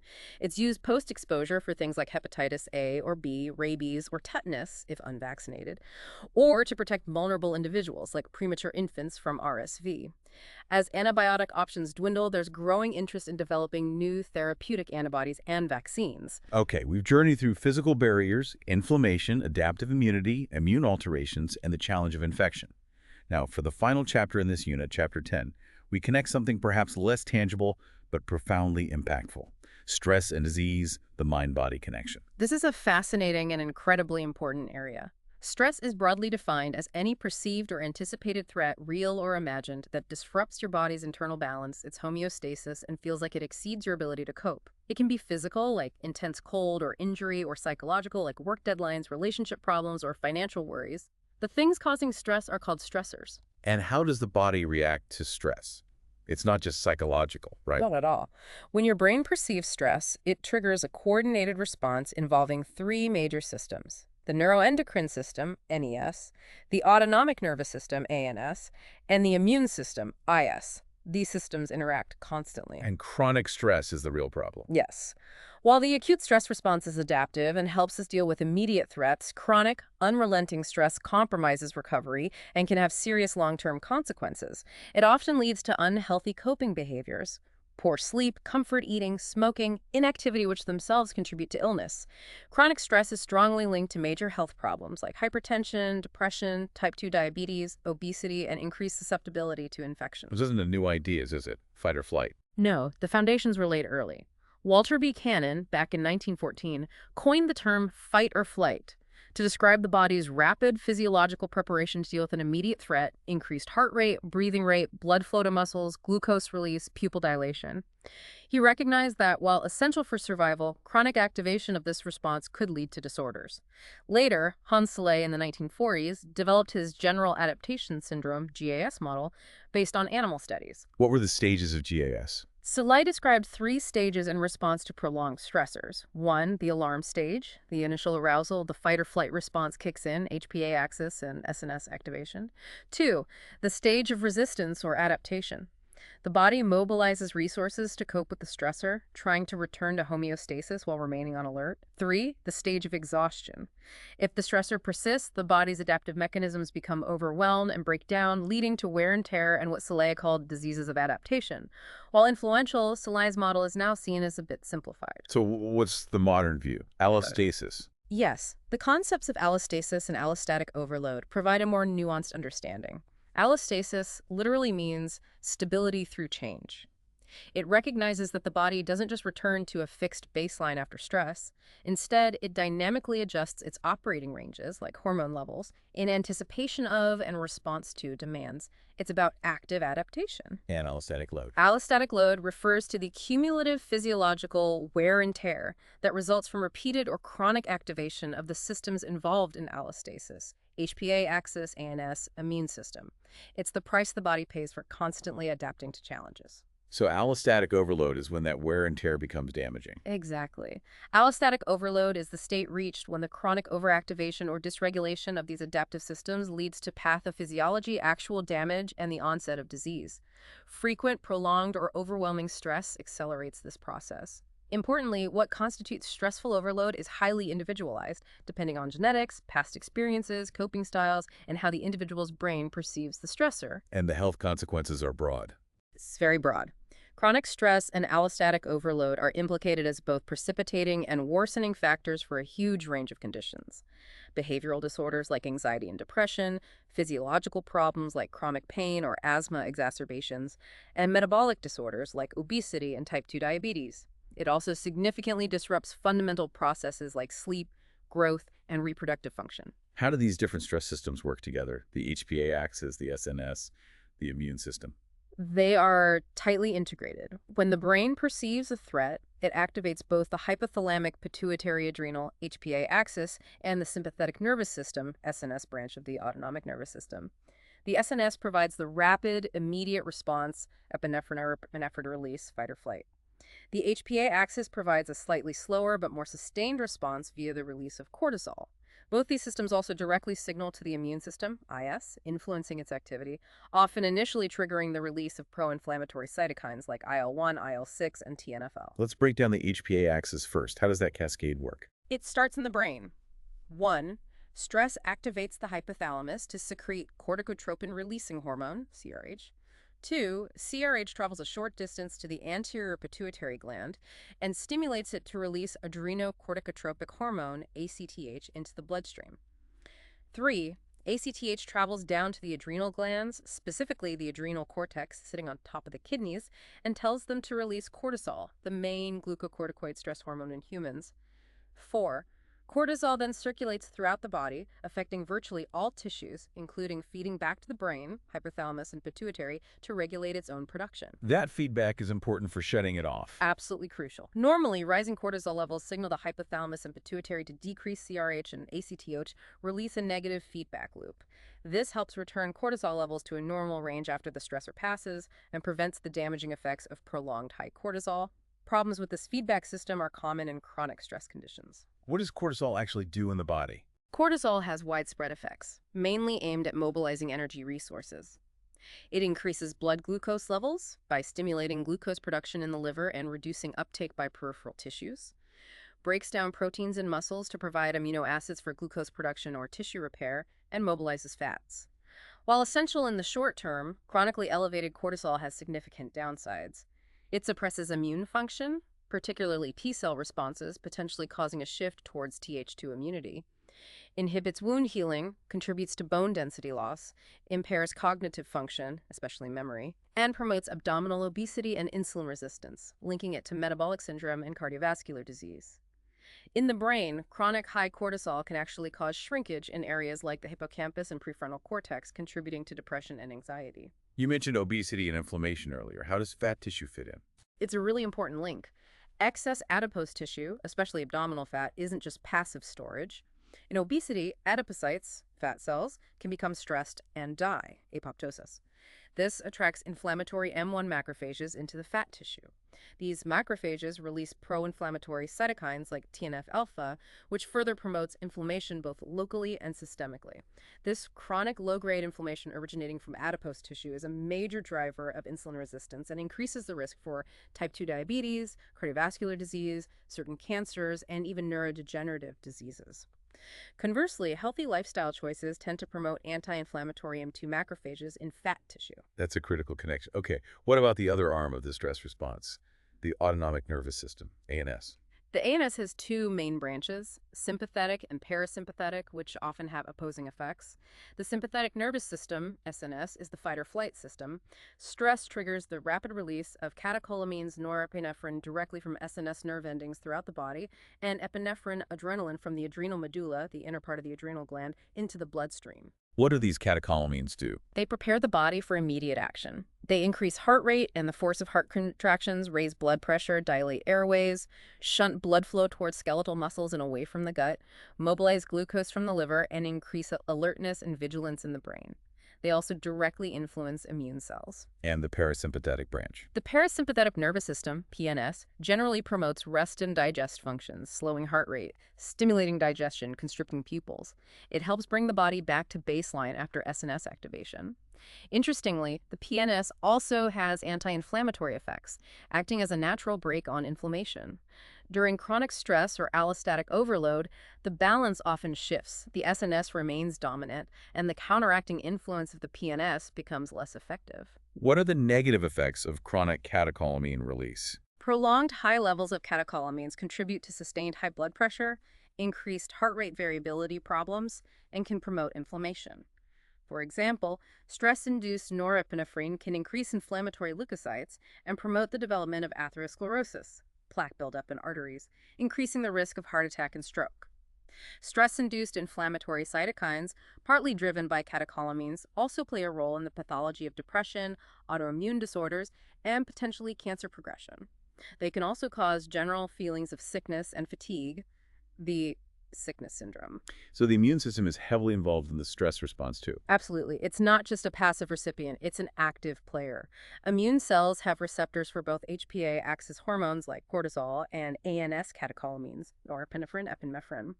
Lymphoid organs are directly innervated by SNS nerves, so the brain can directly influence immune function via these pathways. How does stress affect immunity? Is it always suppression? It's complex.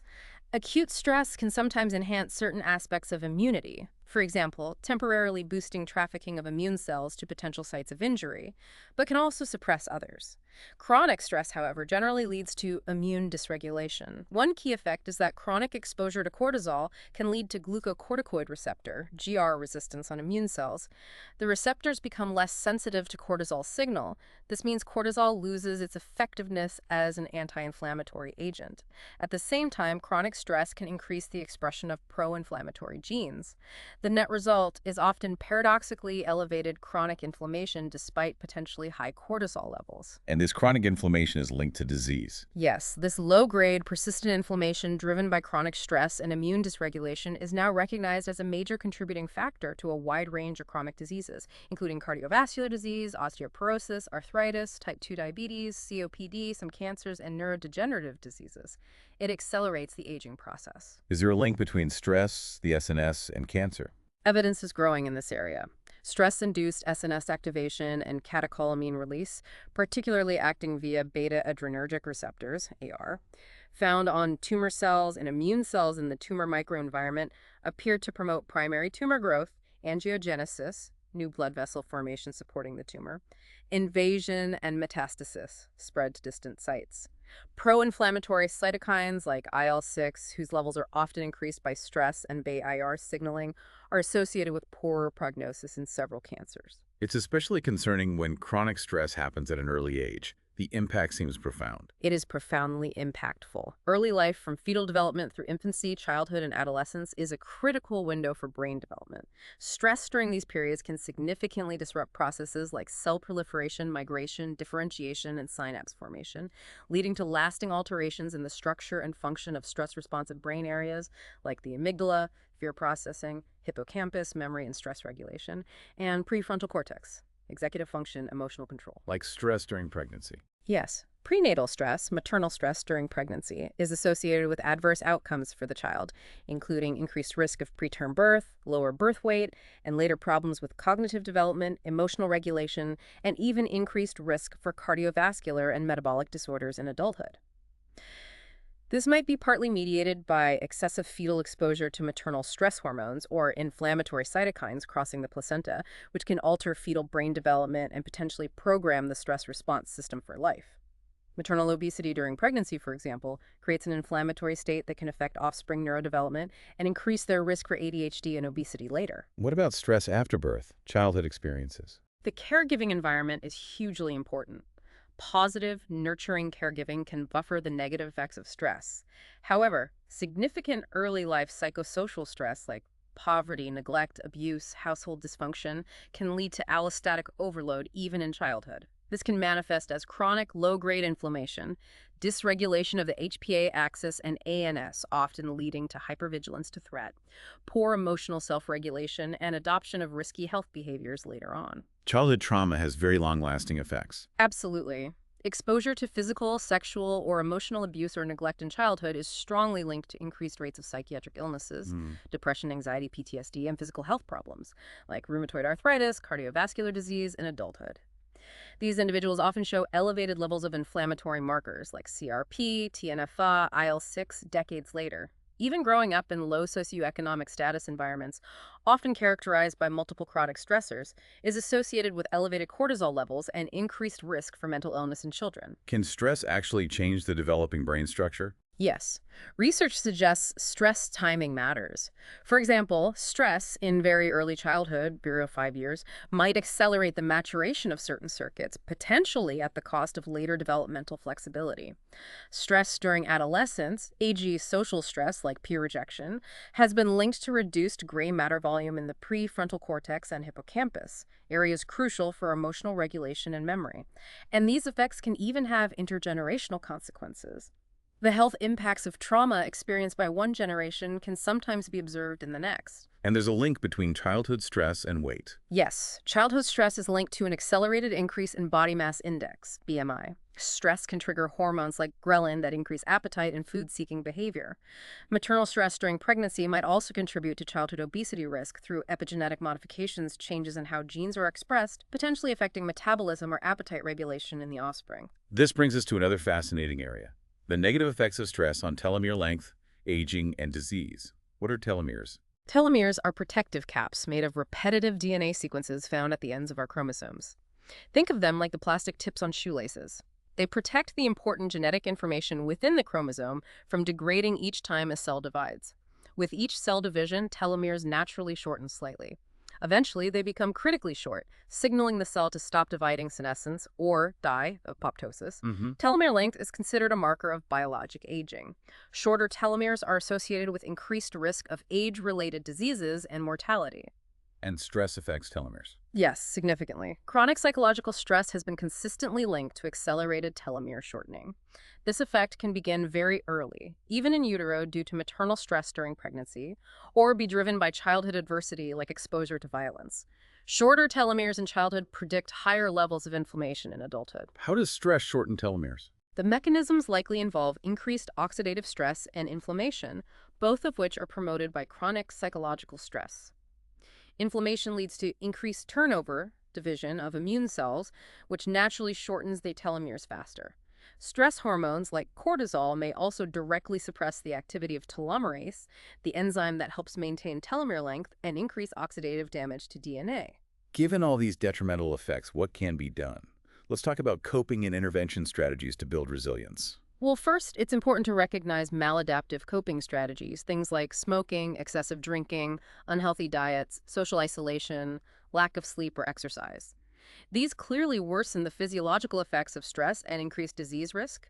Sleep deprivation, for instance, impairs immune function, reducing the activity of important cells like natural killer NK cells. So what are effective coping strategies? Effective coping usually involves actively addressing the source of the stress, problem-focused coping when possible, or changing one's emotional response to it. Crucially, social support is a powerful buffer against the negative effects of stress. Strong social connections are linked to greater stress resilience and better psychological and physiological outcomes. Studies have even shown that interventions like group counseling can improve immune function and potentially survival rates in cancer patients. Positive caregiver-child interactions are also vital for helping children develop healthy coping mechanisms and emotional regulation skills. What about exercise? We often hear it's good for stress. It absolutely is. Regular physical activity has profound benefits for both mental and physical health in the context of stress. It's been shown to reduce symptoms of depression and anxiety, sometimes as effectively as psychotherapy or medication. Exercise can help rebalance stress-induced neurotransmitter changes, for example, by increasing serotonin levels. It also improves cardiovascular health, helps regulate metabolism, and even benefits brain function by increasing brain metabolism, promoting the growth of new neurons, and boosting levels of factors like brain-derived neurotrophic factor, BDNF, which supports neuronal health and cognitive function. And mindfulness therapy, that's gained a lot of attention. Yes, mindfulness-based interventions are proving very effective. Mindfulness involves paying attention to the present moment, thoughts, feelings, bodily sensations with an attitude of non-judgmental acceptance. The goal is to become more aware of habitual stress reactions and learn to modulate them, thereby reducing psychological distress and limiting the downstream physiological consequences, the allostatic load. Does it work? Research shows it's effective for a wide range of stress-related conditions, including chronic pain, anxiety, depression, PTSD, and even in managing symptoms associated with chronic illnesses like HIV infection. How does it work biologically? Mindfulness practices appear to help regulate the HPA axis, potentially lowering cortisol secretion or improving its daily rhythm, helping the body return towards an allostatic balance. Neuroimaging studies suggest mindfulness training strengthens activity in brain regions involved in self-regulation and emotional control, like the prefrontal cortex, and dampens activity in stress-reactive areas like the amygdala. This is associated with reductions in stress biomarkers like cortisol and inflammatory cytokines like IL-6. Can it help kids and teens too? Definitely. School-based mindfulness programs have shown promise for improving emotional regulation, reducing anxiety and depression symptoms, improving sleep, and potentially buffering the effects of stress on physiological markers like cortisol in at-risk youth. It teaches valuable coping skills early on, which could mitigate the long-term burden of stress-related diseases. The key takeaway is that stress is incredibly complex, influenced by so many factors, making universal treatments difficult. This really highlights the importance of early interventions and personalized approaches to stress reduction. Okay, wow. What an incredible journey that was. A real deep dive into our body's self-defense mechanisms. We started with the sturdy first line, those innate barriers, our amazing microbiome. Then the rapid response of inflammation, that complex cascade of cells and chemicals. Leading to the really sophisticated memory-driven strategies of adaptive immunity with its specialized T cells, B cells, and all those different antibodies. And we saw how these systems can sometimes malfunction in hypersensitivities, autoimmunity, alloimmunity. We explored how cunning infections constantly challenge these defenses and that really worrying rise of antibiotic resistance. Yeah, that's sobering. And finally, we connected the dots, showing how stress, that often intangible feeling, can profoundly impact all of these biological processes, from the HPA axis and catecholamines right down to our immune cells and even the length of our telomeres. What really stands out, I think, is the incredible interconnectedness. These aren't separate, isolated systems. They form this beautifully intricate, constantly communicating network.